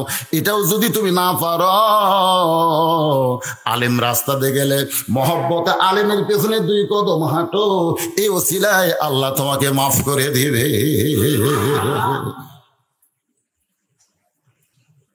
তালহার বাড়ির দরজায় আল্লাহ রাসূল বলেছেন কোন বাড়ির দরজায় গিয়ে তোমরা খটখট শব্দ করবা না। কোন বাড়ির দরজায় গিয়ে তোমরা তার নাম ধরে চিল্লাচিল্লি করবা না। সর্বপ্রথম বাড়ির দরজায় তোমাদেরকে সালাম দেওয়া লাগবে। জোরে কোন কি দেওয়া লাগবে? আসসালামু কবলাল কালাম। আসসালামু কবলাল কালাম, আগে সালাম দেন তারপরে কথা কোন। আসসালামু আলাইকুম ইয়া আহলাল বাইত, আসসালামু আলাইকুম ইয়া আহলাল বাইত, আসসালামু আলাইকুম ইয়া আহলাল বাইত। তিনবার নবী সালাম দিয়েছে। দরজা খোলার কোনো লক্ষণ। রাসূল বলেছেন এরপরে তুমি কালাম বলো, কথা বলো। আল্লাহ নবী ডাক দিলেন, তালহা। লব্বাইক ইয়া রাসূলুল্লাহ। যেই মাত্র নবী বলেছেন তালহা, সঙ্গে সঙ্গে ঘরের ভিতর থেকে আওয়াজ আসতেছে, লব্বাইক ইয়া রাসূলুল্লাহ। রাসূল বলেছেন তুমি যদি কাউকে ডাক দাও আর বাড়ির ভিতর থেকে ডাকের শব্দ যদি শুনতে পাও, তাহলে দরজা খোলা পর্যন্ত তুমি ধৈর্য ধরো। আয়ের মতন চিল্লাচিল্লি করা যাবে? যখন যাবে নাকি? তালহা বললেন লব্বাইক ইয়া রাসূলুল্লাহ।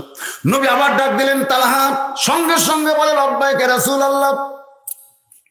নবী আবার দেরি করে ডাক দিলেন তালহা, সঙ্গে সঙ্গে আওয়াজ আসতেছে লব্বাইক ইয়া রাসূলুল্লাহ। নবী কিন্তু একবার ডাকে নাই, তালহা তালহা তালহা এরকম ডাকছে। কেন ডাকে নাই? কারণ আপনি যে ডাক দিবেন তার একটা উত্তর আসা লাগবে। আজকে মুয়াজ্জিন যারা আজান দেয়, আপনার বলেন তো আজানের উত্তর আছে না নাই? তো যদি কেউ আগে আমরা ছোটবেলায় দেখছি, এবারে তোমাকে কি হচ্ছে রে, মানুষের দিক টাকা থাকে বাবা, বলো না। আল্লাহু আকবার, আল্লাহু আকবার, আল্লাহু আকবার, আল্লাহু আকবার। আগেকার আজান কালকবাদ বলছে কি মধুর সে আজানের ধ্বনি, মর্মে মর্মে সেই সুর বাজিল কি সুমধুর, ধরে কোন সুবহানাল্লাহ। আর এখনকার আজান আল্লাহু আকবার, আল্লাহু আকবার, আল্লাহু আকবার, আল্লাহু আকবার। মানে আজান দেয় না, আগে চিল্লাই, বোঝার উপায় নাই, ধরে কোন কথা ঠিক। সবচাইতে দামি ডাকের নাম হলো আজান দেওয়া, জোরে কোন কথা ঠিক কি না? সবচাইতে দামি আহ্বানের নাম কি? আরো জোরে। তাহলে আজান দিলে তার উত্তর দেওয়া ওয়াজিব, জোরে করে আজানের উত্তর দেওয়া কি? কিন্তু ওয়াজিব তো আপনি চান্স দিচ্ছেন না, চান্স দেওয়া লাগবে তো। ওমর ফারুক নবীর কদমের কাছে দাঁড়িয়ে গেলেন। নবী যে পা আছে ওই পায়ের কাছে এভাবে হাত দিয়ে বললেন, ইয়া রাসূলুল্লাহ, আপনি যে কদম তালহার বাড়ির দরজায়, এই কদমের জুতার দাম আল্লাহর আরশের চাইতেও বেশি। সুবহানাল্লাহ কম। আপনারা বলেন তো ওমর কি কম কইছে, বেশি কইছে? বেশিও কয় নাই, কমও কয় নাই। হুজুর আপনি যেই পা নিয়ে তালহার বাড়ির দরজায় দাঁড়িয়ে আছেন, এই কদমের জুতার চাইতে, আরশের চাইতে আপনার জুতার দাম বেশি। সেই মহামানব তিনবার তালহা বলে ডাক দিলেন, প্রত্যেকবারই লব্বাইক লব্বাইক বলল, এখন পর্যন্ত দরজা খুললো না। আমার মনে হয় তালহা বেদব হয়ে গেছে। আল্লাহ রাসূল, ওমর তদন্ত করতে সে আগাম কথা কইও না। সুবহানাল্লাহ কবেন না? তদন্ত করতে এসে আগে কথা কাউকে, মানে উমর ফারুক যে কথাটা বলছে কথা কিন্তু সত্যি, যে আপনার জুতার পরশে আল্লাহর আরশ ধন্য হয়ে গেছে। আপনি সেই তালহার বাড়ির দরজা তিনবার ডাক দিলেন, প্রত্যেকবারই লব্বাই কয়, ই দরজা খোলে না, ই বেদব হয়ে গেছে। আল্লাহ রাসূল, ওমর তদন্ত করার আগে কোনো রিপোর্ট দেওয়া জায়েজ? আগে তদন্ত করা লাগবে, আদব না বেদব ওটা পরে বলা যাবে। ওমর তদন্ত করার আগে কোনো কথা বলো না। ওমর ফারুক এভাবে আঙ্গুল মুখে দিয়ে বললেন, হুজুর আমার বেয়াদব হয়ে গেছে। কারণ ওমর ফারুক যেমন গরম মানুষ, তার থেকে বেশি আবার নরম মানুষ। ওমর ফারুক কি গরম না? আল্লাহ রাসূল বলেছেন যে রাস্তা দিয়ে ওমর যায়, ওই রাস্তা দিয়ে শয়তানও 40 দিনটা ভয় করে। আবার সেই ওমর কত নরম মানুষ ছিলেন, তার জীবনে পড়ে দেখেন কতটুকু নরম হযরত ওমর ছিলেন। গভীর রাত্রে মদিনার অলি গলি ঘুরতে গিয়ে দেখে একটা তাঁবুর মধ্যে বাচ্চারা কাঁদতেছে, আর মা কি যেন পাক করতেছে। মানুষ কত নরম হলে তার চরিত্র এমন হয়। ওই তাঁবুর পাশে গিয়ে ওমর ফারুক দাঁড়িয়ে থাকলেন। 1-1 ঘন্টা হয়ে গেল, বাচ্চারা খালি কান্দের, বলে মা ক্ষুধার জ্বালায় মরে যাচ্ছি, বা তাড়াতাড়ি খাবার দাও। মা বলতেছে একটু ধৈর্য ধরো বাবা, একটু ধৈর্য ধরো, গোস্ত সিদ্ধ হলেই তোমাদের খাবার দিব। ওমর ফারুক চমকে গেলেন। দম্বার গোস্ত হলে 8 ঘন্টা লাগবে, উটের গোস্ত হলে বড় জোর 1 ঘন্টা লাগতে পারে। এত রাত পর্যন্ত মা পাক করে, এরপরও গোস্ত সিদ্ধ হয় না, এটা কিসের গোস্ত? ওমর ফারুক দুনিয়ার সবচাইতে নরম মানুষে বললেন, মা তুমি কেমন, তোমার সন্তানগুলো কান্দে আর এখন পর্যন্ত তোমার গোশত সিদ্ধ হয় না। মেয়েটা বলে, পথিক রে, বর্তমানে আমি যেই বিপদের পড়েছি, এই বিপদে আমার দিকে আল্লাহরই খেয়াল নেই। কার খেয়াল নেই? মানে কতটুকু রাগ হলে মানুষ এই কথা বলে? হ্যাঁ, বর্তমানে আমি যে বিপদে পড়েছি আমার দিকে আল্লাহরই খেয়াল নাই, আর তুমি আমার মা বলে ডাক দিলে। তুমি পথিক রাস্তা দিয়ে চলে যাও। ওমর ফারুক বললেন, মা কি বিপদের মধ্যে পড়েছো তুমি, আমি একটু শুনবার চাই। মেয়েটা বলতেছে, আমার বাড়ি হলো ইয়ামিন দেশে, আমি শুনেছি মদিনার খলিফা হযরত ওমর অত্যন্ত ভালো মানুষ, আমার 3টা ইতিম বাচ্চাকে নিয়ে আইছি মদিনায়, কিন্তু বিকেলবেলা ওমরের দরবারে যাবার চাইলাম, এত মানুষের ভিড়, আমি আমার বাচ্চাদের নিয়ে দরবারে যাইতে পারলাম না। মনে করছিলাম আজকে না গেলে আগামীকাল সকালে যাব, এই জন্য এই মদিনার বরফের মধ্যে তাঁবু টাঙ্গাইয়া আমার সন্তানগুলোকে বসায় রেখে আমি পাতিলে পানি আর পাথর দিয়ে নিচে আগুন লাগাই দিছি। আমার সন্তানগুলো কাঁদতে কাঁদতে যখন ঘুমিয়ে যাবে, সকাল হয়ে গেলে ওমরের দরবারে যাব। কিন্তু পথিক, আমার সন্তানের পেটে এত খিদা লাগছে, ওরা বারবার খালি খাবার চায়, কিন্তু আমি কেমনে খাবার দিব? আমার পাতিলের পাথর তো কোনোদিন সিদ্ধ হবে না। ওমর ফারুক বললেন, মা তাহলে একটু ধৈর্য ধরো, একটু ধৈর্য ধরো। এক দৌড়ে হযরত ওমর বাইতুল মালের দরজায়, যিনি দরজা পাহারা দিত তার নাম হলো আসলাম, ডাক দেয়, আসলাম রে, এক বস্তা আটা আমার মাথায় উঠায় দে। আসলাম বলতেছে, আমির আল মুমিনিন, আপনি কি পাগল হলেন? এক বস্তা আটা মাথায় কেন দিতে হবে? আপনি হুকুম করেন, আমি হলাম দারোয়ান চাকর, আমি আটার বস্তা মাথায় নিয়ে কোথায় যাইতে হবে? ওমর ফারুক বলে, আসলাম রে, আমার পাপের বোঝা আমাকেই টানতে হবে, হাসরের ময়দানে তুই কি আমাকে সাহায্য করবি? ইয়া আইয়ুহাল ইনসান মা গররাকা বিরাব্বিকাল কারীম, জোরে বলেন সুবহানাল্লাহ। এক বস্তা খাবার আমার মাথায় উঠায় দে। কি করবে আসলাম? এক বস্তা খাবার যখন মাথায় তুলে দেয়, ওমর ফারুক এত জোরে দৌড় মারতেছে, পিছন দিক থেকে আসলাম বলে, আমির আল মুমিনিন, যদি আপনি পড়ে যান বস্তা সহ আপনার বড় কষ্ট হবে। ওমর ফারুক বলে, আসলাম রে, নির্দিষ্ট সময় যদি জায়গা মতো পৌঁছতে না পারি, তাহলে জাহান্নামের আগুনে আমাকে পড়তে হবে। আটার বস্তা নিয়ে ডাক দিলেন, মা। সঙ্গে সঙ্গে মহিলাটা তাবু একটু আলগা করলে ওমর ফারুক বস্তা নিয়ে বলে, মা এই বস্তার মধ্যে সব খাবার আছে, তুমি রুটি তৈরি করো, হালুয়া তৈরি করো। মা যখন রুটি হালুয়া তৈরি করে, ওমর ফারুক বাচ্চাগুলোকে কোলের মধ্যে দিয়া ওই রুটি হালুয়া মুখের মধ্যে দেয়, বাচ্চাগুলো খায়, মুসকি মুসকি হাসে। ওমর ফারুকের মাথা নাড়ে, এক বাচ্চার দাঁড়িয়ে নাড়ে, চোখের পানি বের করে বলে, তুমি কে গো? এই গভীর রাত্রে বাবার চাইতে বেশি দরদ দিয়ে আমাদেরকে খাওয়াইতেছো, তুমি কে গো? তোমার পরিচয় কি? ওমর ফারুক 2 হাত তুলে বলে, বাবু, এই অধমকে জাহান্নামের আগুন থেকে তুমি বাঁচাও, এই অধমকে জাহান্নামের আগুন থেকে তুমি বাঁচাও। মা চিল্লাই বলে, কে গো আপনি? ভালো মানুষের কথা গল্প শুনেছি, কিন্তু মানুষ এত ভালো হয় জীবনে কোনোদিন দেখি নাই। এত ভালো কাজ করার পরে জাহান্নামের আগুন থেকে আপনি কেন বাঁচতে চান? আপনি কে গো? আপনার কি পরিচয় নাই? ওমর ফারুক বলতেছেন, মা কি পরিচয় দিব? পরিচয় দিতে লজ্জা পায়। মেয়েটা বলতেছে, আল্লাহর কাছে দোয়া করে, আল্লাহ উমরকে বাদ দিয়া আপনার মতন মানুষকে যেন মদিনার খলিফা বানায়া দেয়।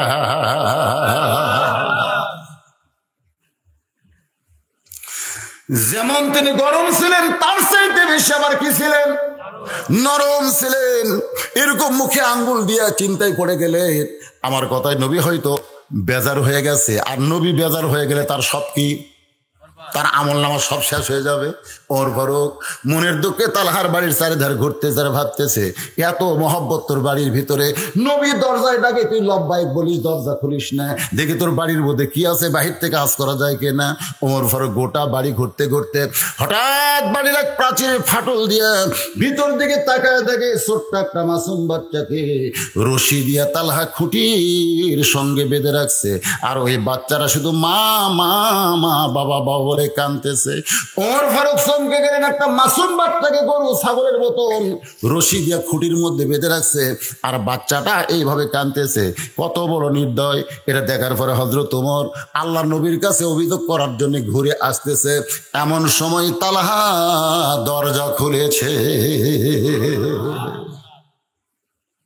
হুজুর, একদল সাহাবী নিয়ে ইয়দমের বাড়ির দরজায় আল্লাহ নবী বললেন, তালহা তোমার বিরুদ্ধে ওসমান কোন অভিযোগ করেছে। একদিন দেখেছে কিছুই বলে নাই, দ্বিতীয় দিন দেখেছে কিছুই বলে নাই, আজকে তৃতীয় দিন দেখলো তুমি ফজরের সালাম ফিরাইয়া বাড়ির দিকে দৌড় দাও। ও তালহা, তোমার বিরুদ্ধে আমি নবীর অভিযোগ হলো, ওসমান গনির অভিযোগে আমরা তোমার বাড়ির দরজা এসেছি, কিন্তু এই মুহূর্তে আমার অভিযোগ হলো, একবার ডাক দিলাম তালহা তুমি লব্বাইক বললে, আবার ডাক দিলাম লব্বাইক বললে, আবার ডাক দিলাম লব্বাইক বললে, কিন্তু দরজা খুলতে এত দেরি কেন করলে?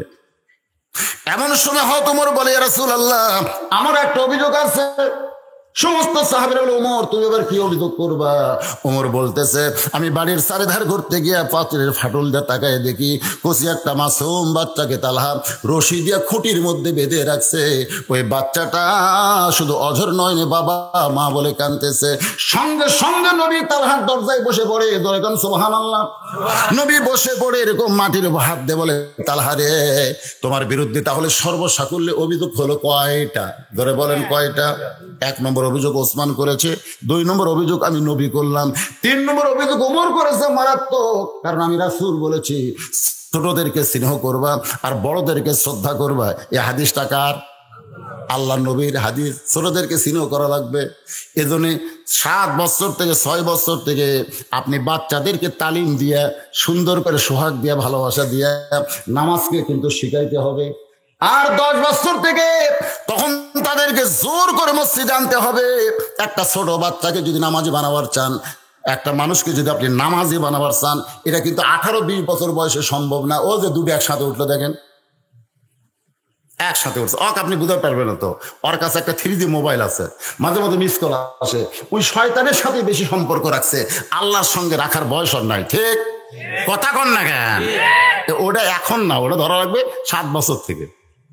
আপনাদের যাদের 7 বছর বাচ্চা আছে, এই রজব চান্দে শোনেন, মেরাজের মাস, নামাজের মাস, এখন থেকে আপনি ওয়াদা করেন, হুজুর আমার 7 বছর বাচ্চাকে আগামীকাল থেকে আমি পেশাব করা শিখাবো, কিভাবে পেশাব করলে সে পবিত্র থাকবে শিখাবো, হুজুর এরকম ওয়াদা করেন। ওয়াদা করেন আপনার সন্তানকে আপনি মসজিদে নিয়ে যাবেন, 7 বছর হয়ে গেছে, নিয়ে যাবেন, আপনার পাশে দাঁড় করায় দিবেন, কিভাবে হাত বাঁধা লাগবে দেখে দেখে শিখবে। জোরে কোন কথা ঠিক কিনা? এখন থেকে ওয়াদা করেন বাবা।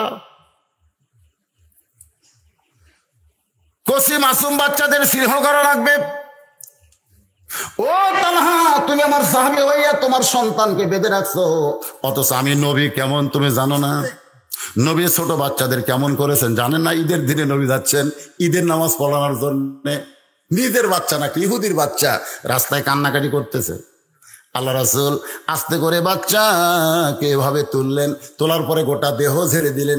এক সময় নবীর পাগড়ি খুলে ওর শরীরের গামছার যেরকম বাড়ি দেয় ওরকম বাড়ি দিয়ে নবী আমার থুতুনি তুলে হাত দিয়ে কপালে একটা চুমো দিলেন। বাবা আজকে ঈদের দিন তুমি এমন করে কেন কাঁদতেছো? সাহাবী বলতেছে, ইয়া রাসূলুল্লাহ আমাদের মুসলমানের সন্তান না, এটা ইহুদির সন্তান হবে হুজুর, ইহুদির সন্তানকে আপনি এমন কেন করতেছেন? রাসূল বলে, সাহাবীরা রে, কুল্লু মাউলুদুন ইউলিদু আলাল ফিতরা, প্রত্যেকটা বাচ্চাকেই তোমরা মুসলমান মনে করবা, কারণ 10 বছরের আগে তার কোনো পাপ লেখা হয় না। কুল্লু মাউলুদুন ইউলিদু আলাল ফিতরা। আমি কইনি ছোটদের স্নেহ করো, সেটা খালি মুসলমানের বাচ্চারা, হিন্দুর হোক, ইহুদির হোক, খ্রিস্টানের হোক, যারই বাচ্চা হোক, ছোটদেরকে তোমরা স্নেহ করবে। জোরে কর সুবহানাল্লাহ। নবী যাচ্ছেন বাড়িতে, দেখে হোসাইন মাটির গড়াগড়ি দিয়ে কাঁদতেছে, আর হাসান দাঁড়ায় দাঁড়ায় কান্দে। আল্লাহ রাসূল বললেন, কেরে হাসান, তোরা 2 ভাই এরকম কেন কাঁদতেছিস? তোর কান্নার সাইজ আছে, তুই দাঁড়ায় দাঁড়ায়, কিন্তু ও গড়ায় গড়ায় কান্দে কেন? হাসান বলে, না না, তোমার হোসেন যে বড় বেয়াদব হচ্ছে তুমি জানো।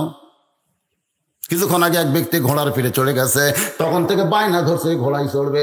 এখন বলো না, আমি ঘোড়া কোথায় পাই? আমি ঘোড়া দিবার পারিনি বলে মাটির গড়াগড়ি দিয়ে কান্দে। নবী দৌড়ে গিয়ে ধুলাবাগা হোসেনকে বুকের সঙ্গে নিয়ে চেপে ধরে হাসানের হাতটা ধরে বলতেছে, ভাই তুই কি বলতে পারিস না বাড়ির মধ্যে ঘোড়া আছে? হাসান বলে, না না আমি মিথ্যা কথা বলবো না, বাড়িতে ঘোড়া কোথায়? বল চল তাহলে তোদের আমি দুই জনকে দেখাই। নবী বাড়ির দরজা বন্ধ করে দিয়ে, এই জন্যই দরজা বন্ধ করেছে, নবী এখন ঘোড়া হবে, ওইটা যদি বাহির থেকে সাহাবীরা দেখতে পায় অন্তরে কষ্ট পাবে। এই জন্য নবী দরজা বন্ধ করে হামাগুড়ি দিয়ে বলে, ভাইজান যেই ঘোড়া দেখছিস বাহিরে মানুষ চলে যাচ্ছিল, সেই ঘোড়ার চাইতে এই ঘোড়া অনেক দামি, আয় ঘোড়ার পেটে চল।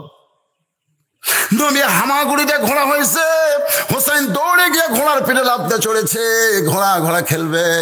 নবী তাকায় দেখে হাসান দুই হাতে চোখের পানি মুছতেছে। রাসূল বলে, কে হাসান তুই কি ঘোড়া পছন্দ করিস না? এই ঘোড়া যদি পছন্দ না হয় তাহলে দাঁড়িয়ে কান, আর যদি পছন্দ হয় তাহলে ঘোড়ার পিঠে চড়। নবী এমন কথা বলেছে, না চললেও হয় না, কিন্তু হাসান একটু বড় বুঝতে পারে, মন তার সায় দেয় না, কি করবে? নবীর পিঠের উপরে চড়েছে। এমন সময় হোসেন বলতে, হাসান ভাই আমরা দুই ভাই এমন একটা দামি ঘোড়া পাইছি, তাকায় দেখো ঘোড়ার মুখে কিন্তু লাগাম নাই।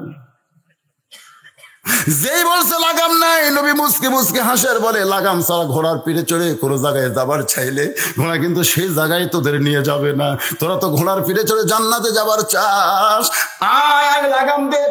এক টানে মাথার চিকন পাগড়ি খুলে নবী হোসেনের হাতের মধ্যে দেয়। হোসেন ওই পাগড়িটা নবীর মুখের মধ্যে ঢুকায় দিয়া দুইটা মুড়ে ধরে যখন হ্যাঁচকা টান মারছে, একটু দূরে দাঁড়িয়েছিল মা ফাতেমা।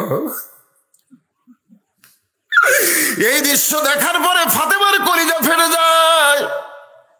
যাকে সৃষ্টি না করলে কুল কায়নাত হতো না, সেই মহামানবের পেটে চড়ে দুইটা সন্তান বেয়াদবি করে, এক দৌড়ে এসে সন্তানের খেয়াল না করে নবীর দিকে খেয়াল করে হাসানকে এত জোরে ধাক্কা মারছে, হোসেনের গালে এত জোরে চল মারছে।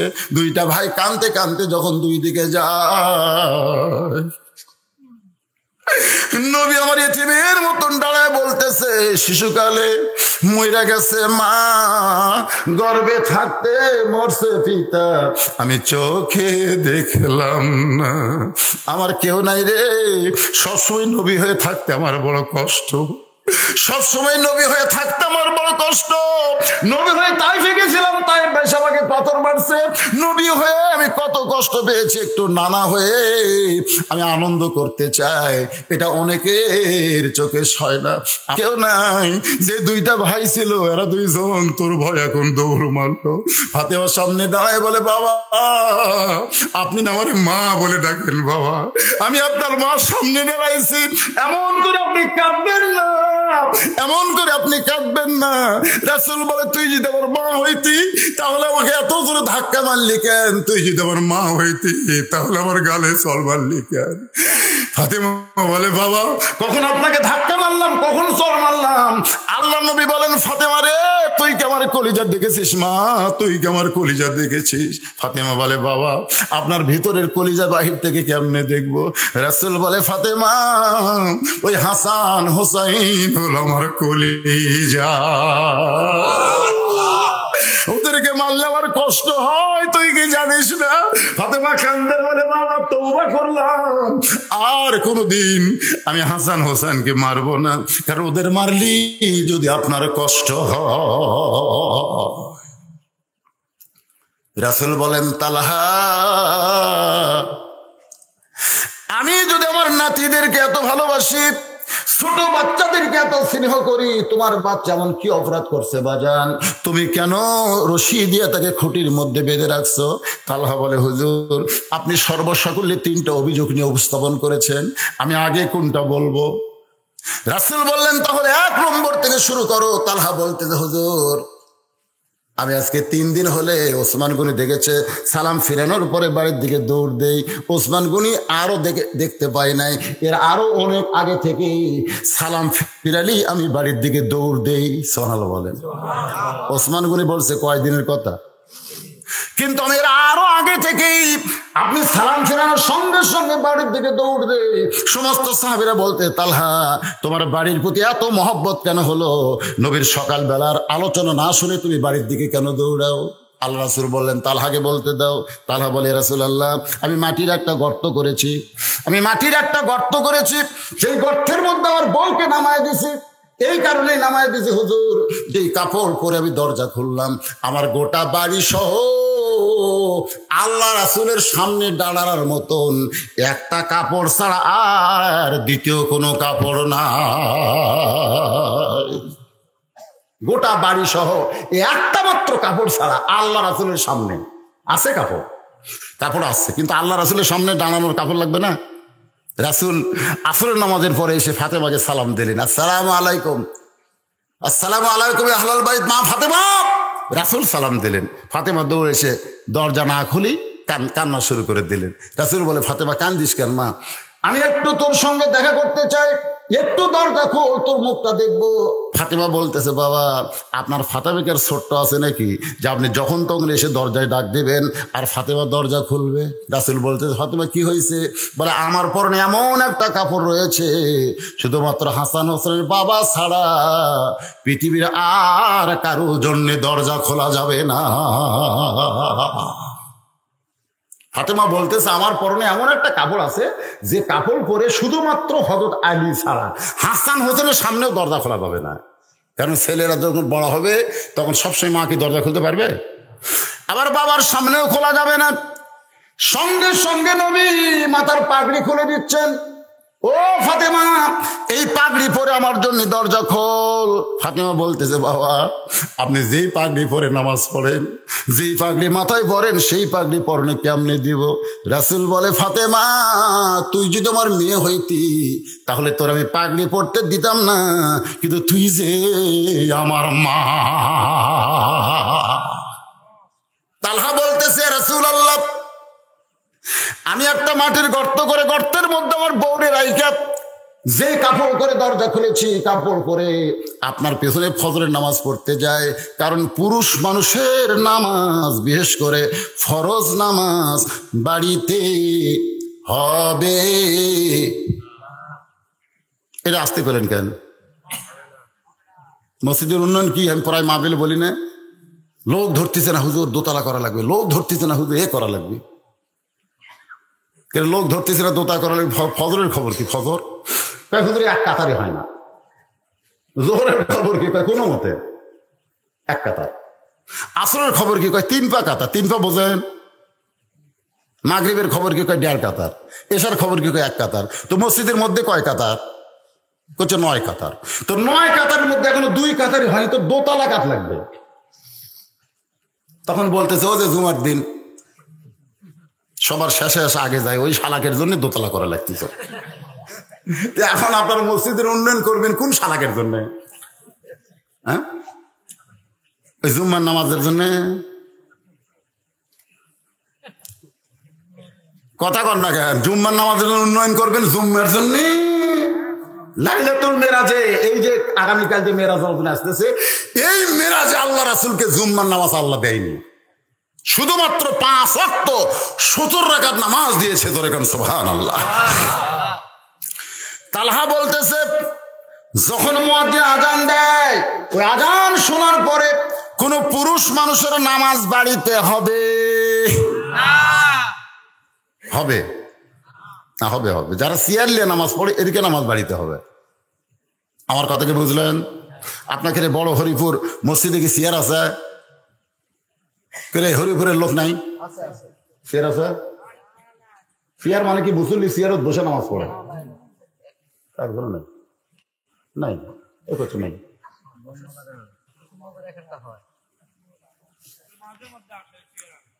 মাঝে মধ্যে চেয়ার আছে।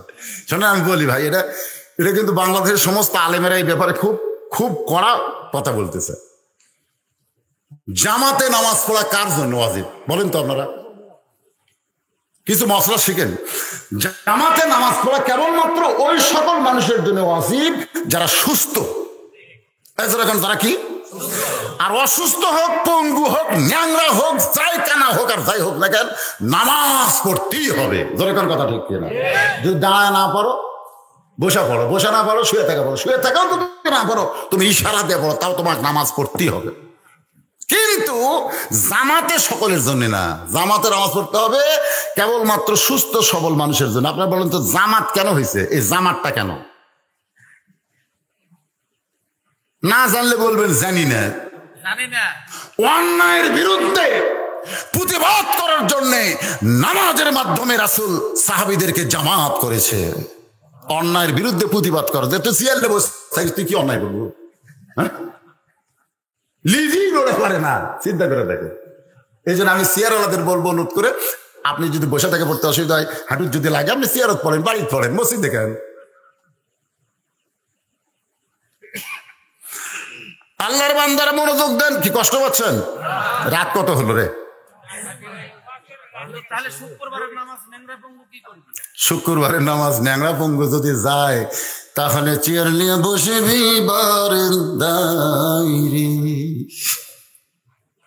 কারণ বারান্দা মসজিদের অংশ, মসজিদ না। আমার কথা বুঝলেন? না হয় দেখবেন শেষ কাতারে ওদেরকে চেয়ার আলা করে শেষ কাতারে বসাবেন, মানে চেয়ার দিয়ে ওরা কাতার সোজা করবে, চেয়ার দিয়ে। কিন্তু আপনার পায়ের সাথে ওর গোড়ালি যদি মিল না হয়, তাহলে জামাত কি হবে? জামাতের যে কাতারের যে ফজিলত থেকে বঞ্চিত হবেন। তো আপনি একটা রুগী মানুষের জন্য বঞ্চিত হবেন কেন? এটা বলে দিলাম। তারপরে যদি অমা আলাই না ইল্লাল বালাক, আমার বলে দেওয়ার কথা বলে দিলাম, আপনারা মানেন না মানেন সেটা আপনাদের ব্যাপার। কথা বুঝলেন? এখন আসেন যে কথা বলতেছিলাম। তালহা বলতেছে, রাসূলুল্লাহ, হুজুর শুধু জামাতে নামাজ পড়ার জন্য আমি আপনার পিছনে গিয়ে নামাজ আদায় করি, নামাজ শেষ করে আপনি যখন আলোচনা শুরু করেন, আপনার আলোচনা শুনতে গেলে আমার বইয়ের ফজরের নামাজ কাজা হয়ে যাবে। কারণ এই একটা কাপড় ছাড়া আমার বাড়িতে আল্লাহ নবীর সামনে দাঁড়ানোর আর কোনো কাপড়। হুজুর সেই দৌড়ে চলে আসি। আসার পরে আমি গর্তের মধ্যে যেমন তেমন কাপড় পরে নামি, আর এই কাপড়টা আমার বউরে খুলে দিলে, আমার বউটা যখন নামাজ পড়ে, নামাজ শেষ করে যখন মোনাজাত একটা ইবাদত, নামাজ একটা ইবাদত, মোনাজাত একটা, একথা কর, নামাজ একটা মোনাজাত, আদৌ মুখল ইবাদত। তার মানে নামাজের চাইতে মোনাজাত কিন্তু কমজোর ইবাদত না। কিন্তু কেউ যেন মনে করেন না যে মোনাজাত নামাজের অংশ। মোনাজাত নামাজের অংশ এটা মনে করা যাবে না, কিন্তু মোনাজাত করা যাবে। মোনাজাত আলাদা একটা ইবাদত। যেরকম কথা, ঠিক কিনা? হ্যাঁ, আপনি সালাম ফিরানোর পরে কিন্তু দোয়া দরুদ পড়বেন, ইস্তেগফার পড়বেন, দোয়া পড়বেন, দরুদ পড়বেন, মানে নামাজ থেকে একটু ফারেক হয়ে দোয়া দরুদ পড়ার পরে তারপর মোনাজাত করবেন। আর মোনাজাত কমপক্ষে 1 মিনিট হওয়া লাগবে। 1 মিনিটের নিচে মোনাজাত করলে ওটা আবার কবুল হবে না। কি জন্যে? কারণ আমার মোনাজাত সাইজ আছে, তারাবি মোনাজাত করা, সব 2-1টা মোনাজাত করে। মোনাজাত মানে কার কাছে হাত তুলছেন? আল্লাহর কাছে। তো আপনি আল্লাহর কাছে হাত তুলবেন, একটু সুন্দর করে বলা দরকার আছে না নাই? রব্বানা রব্বানা আতিনা আতিনা ফিদ দুনিয়া হাসানাতাও ওয়া ফিল আখিরাতি হাসানা। সুন্দর করে বলেন, আল্লাহর কাছে বলতেছেন। আপনি যদি দুনিয়াতে কোনো মানুষের সামনে হাত বাড়ান, এরকম হাত, ভিক্ষা দাও, ভিক্ষা দাও, ভিক্ষা দাও, ভিক্ষা দাও, ভিক্ষা দাও, ভিক্ষা দাও, ওই লোক ভিক্ষা দিবে না পিটন দিবে? কিন্তু তুই মিছিল করতেছ, এই মিছিল করতেছ, ফকিরের বাচ্চা ফকির, ভিক্ষা চাওয়ার মতো ভিক্ষা চা। মা মা সাড্ডা ভিক্ষা দাও মা। কারণ প্রত্যেক ফকির জানে বাবা কামাই করে, মা ভিক্ষা দেয়। যাই কামাই করে তার কাছে চাইয়া কিন্তু পাওয়ার উপায় নাই। এদের ফকিরা খুব চালাক, বাপে কামাই করে ভিক্ষা চায় কার কাছে? মা মারে, ও মারে। সুন্দর করে বলার কারণে দেখবেন পাষাণ নিয়ে মানুষ দরজা করে ভিক্ষা দেয়। আল্লাহ কয়, দেখো তুমি দুনিয়ার ফকির হইয়া পাষাণ মানুষের হৃদয় করে সুন্দর করে ভিক্ষা চাওয়ার কারণে তুমি যদি ভিক্ষা পাও, যিনি সব কিছুর বাদশা আল্লাহ, তার কাছে যখন ভিক্ষা চাইবে এভাবে সুন্দর করে যদি মোনাজাত করতে পারো, তোমার মোনাজাত মুখে ঠেকার সঙ্গে সঙ্গে আল্লাহ তোমাকে পুরস্কার দিয়ে দিবে। তবে চাওয়ার মতন চাইতে হবে। আমি কি বললাম? মোনাজাত একটা ইবাদত। আমার বউটা যখন মোনাজাত করতেছে কার কাছে?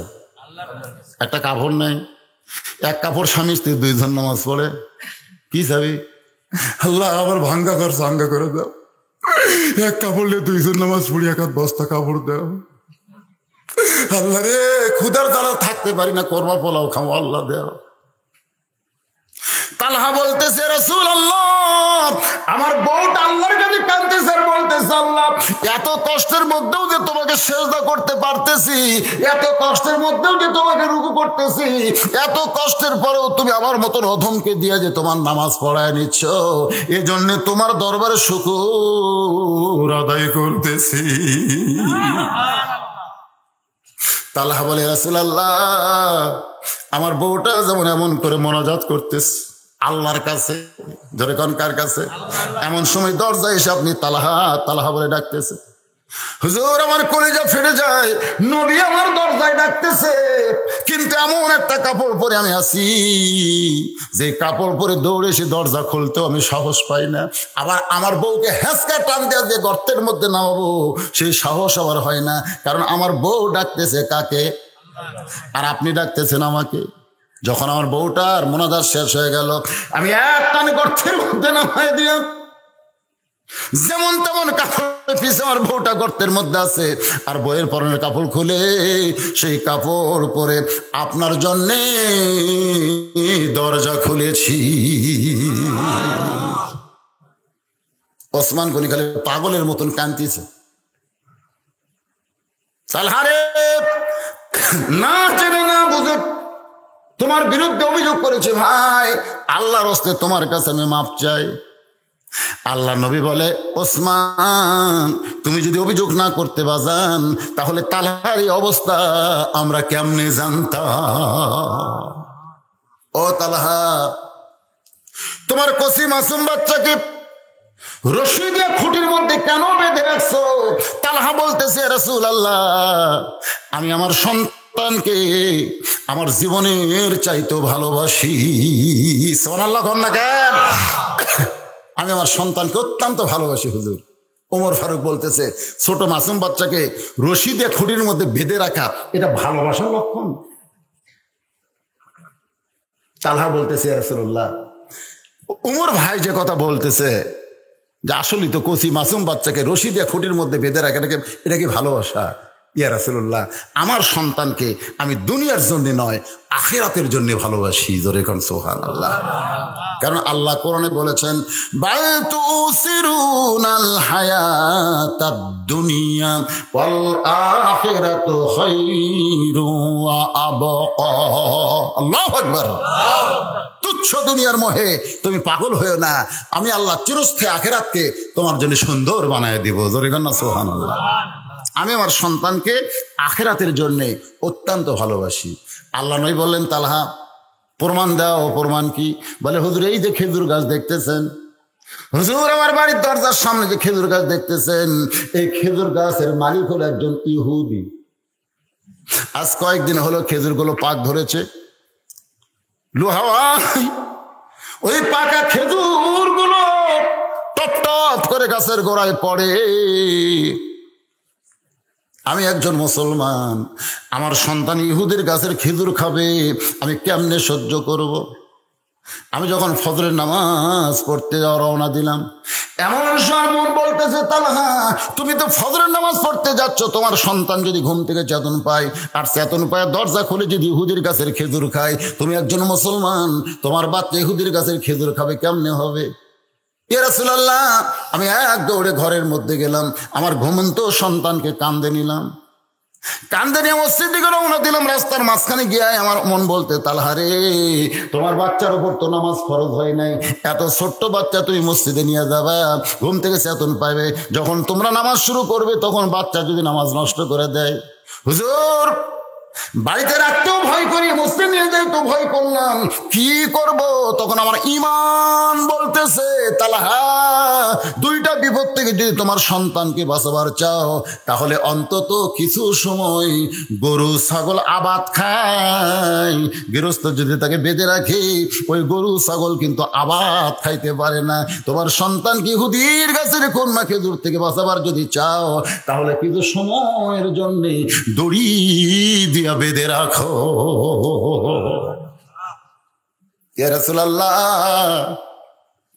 আমি আমার সন্তানকে রশি দিয়ে বেঁধে রাখছি শুধু ইহুদির গাছের কর্মা খেজুর থেকে বাঁচানোর জন্য। ইয়া রাসূলুল্লাহ এখন আমার সন্তানের রশি খুলে দিব, কারণ এখন আমি সবসময় সন্তানকে দেখতে পারবো, ওই গাছের কাছে আমার সন্তান যাইতে পারবে না। নবী কান্দে, পাগলের মতন কান্দে, সমস্ত সাহাবীরা কাঁদতেছে। নবী বলতেছেন, তালহা রে, আমি 10 জন সাহাবীর ব্যাপারে ঘোষণা করেছি, আল্লাহ তাদেরকে জান্নাতের সার্টিফিকেট দিয়েছে। আজকে তোমার ওই নাবালক মাসুম বাচ্চার জন্য ঘোষণা করে দিলাম, তুমি তোমার সন্তানকে রশি দিয়ে বেঁধে ইহুদির গাছের খুরমা খেজুর থেকে হেফাজত করা মানে জাহান্নামের আগুন থেকে তুমি তারে হেফাজত করেছ। ওয়া আমিলুস সালিহাত, কেমন কারে কই বুঝাই দিলাম আপনাদের ভাইজান। এইরকম অভাবের মধ্যে ইহুদির গাছের খুরমা খেজুর থেকে যদি তালহা তার ছোট বাচ্চাকে বাঁচাবার পারে, তালহার চাই থেকে আমাদের অভাব বেশি না কম? কথা কয় না, কম না বেশি? আজকে গ্রামীণ ব্যাংক, ঠেঙ্গা মারা, আশা, বেড়া, কিয়ার, পুশিকা, এগুলো আছে না নাই? আপনার বলেন তো এইগুলার মূলে কে আছে? ইহুদি অথবা খ্রিস্টান। একটা খেজুর গাছের খুরমা খেজুর পড়ে যাবে, সেই খেজুর যেন মুসলমানের বাচ্চা না খায়। এত অহের মধ্যেও বাপ যদি তাকে রশি দিয়ে বেঁধে রাখে, আর আপনাকে কে ওগুলোর সামনে? ও যে আমার কাছে একদিন এই ওয়াজ করছিলাম, ওরা খুব পুশিকা, তার আসার লোক চাকরির আমার কাছে, হুজুর ওয়াজ করে তো ভালোই টাকা কামাই করেন, কয় গরিব টাকা দেন? আমরা গরিবদেরকে একটু টাকা দেই, আমরা এনজিও, আমরা দাতা সংস্থা, আপনার বাজে কোন জায়গা? আমি বললাম, ভাইরে শোনেন, একটা দৃষ্টান্ত দিই আপনাদের। বিরক্ত হলে মোনাজাত হবে, কারণ আমার একটা বন্ধু চুক্তি আছে, একটা বন্ধু চুক্তি, একটা পার হয়ে গেছে না। বিরক্ত হচ্ছেন? ওটা বসে, ওটে বসে, কারণ কি? কিসের পেশাব রে? হ্যাঁ, বসেন, কোরআনে মামের বসেন। এই কোরআনে ওসিলাই পেশাব জাতীয় যত ব্যারাম আল্লাহ ভালো করে দেবে। এটা কি জাতা মনে করছেন আপনি?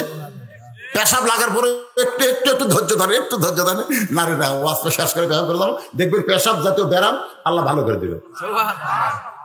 আমার এলাকার এক লোকের বহু মূত্র, তখন আছে একদিন কয়, ভাই 3 দিন সময় দেওয়া লাগবে। কয়, ভাই রে, আমি তো 3 দিন দিবার চাই তবলিগের, কিন্তু আমার যে খালি ঘন্টায় ঘন্টায় পেশাব হয়, এই যায় ঠিক আছে, আল্লাহর আছে দেও, ঠিক আছে, আমার নিয়ম আছে, তোর যখন পেশাব লাগবে তখন এক দেখাবি, তাহলে তো পেশাব করে দিবি, যত ঘন্টা লাগে যতবার হবে। এই অস্বীকার দিচ্ছে।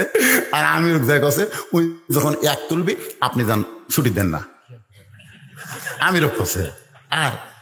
আর ওয়াক করছে, খবরদার আমির কে তাঁত করা লাগবে, আমির যদি ছুটি না দেয় তুই যান জোর করে যাস না, তাহলে ইমান আমল সব দেবে। এই করে ওয়াক দিছে বয়ান শোনার জন্য, আর ওই পাক করবার কাছে যাই হোক লিয়ে গেছে, পাক করতেছে। আর উনি তো 1 ঘন্টা পরে আমি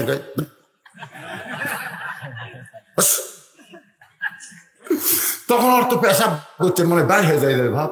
ওই আবার ওই এত কি বসো, যে আলোচনা তো শোনো। ওই মনে মনে করছে আজ মসজিদ দিয়ে পেশাব কর্ম যা হয়। ওই লোকটাই বলতে মসজিদে পেশাব করবে, এই নিয়তে মনে করলাম এই শালা শয়তান আমাকে জোর করে নিয়ে আসলো। ওই কই এক লোক দেখালি পেশাব করবার দিবি, আর আমির আমাকে বসে দেয় জোর করে, আবার কইছে আমির মানাও লাগবে। এখন কোনটা করবার যে পেশাব বার করে দেবো, এই মনে করে লোকটাকে হুজুর পেশাব করার নিয়তে যখন মসজিদে দেখি তলপেট আমার ঠান্ডা হয়ে যায়, আমার আস্তে আস্তে পেশাবের যে যন্ত্রণা বন্ধ হয়ে যায়। আল্লাহর শপথ করে বলতেছি, ওই যে 3 দিন দেওয়ার পরে এখন 10 ঘন্টার মধ্যে আমার পেশাব লাগে না। আপনার কি মনে করছেন এ কোরআনের দাম নেই? এত ঘন ঘন ওঠেন করে?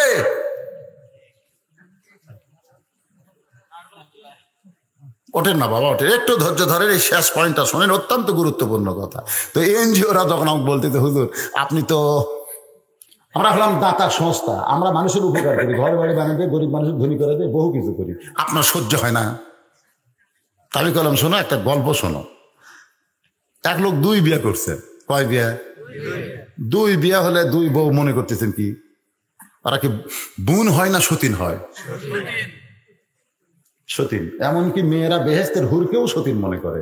মেয়েরা কোনোদিনও স্বামী কাউকে ভাগ দিবার চায় না, এটা মেয়েদের একটা ভালো গুণ। সুবহানাল্লাহ বলেন। যদি কোনো মেয়েকে আপনি ঠান্ডা করবার চান তাহলে শুধু বলবেন তুই যদি বেশি ক্যাসাল করিস আমি কিন্তু বিয়ে করবো, তাহলে এ কথা কয়ে দেখেন ওই আপনার পাও ধরবে। মেয়েরা কিন্তু একটা জিনিস পছন্দ করে, সেটা কি? সতীন। ধরে কোন সেটা কি?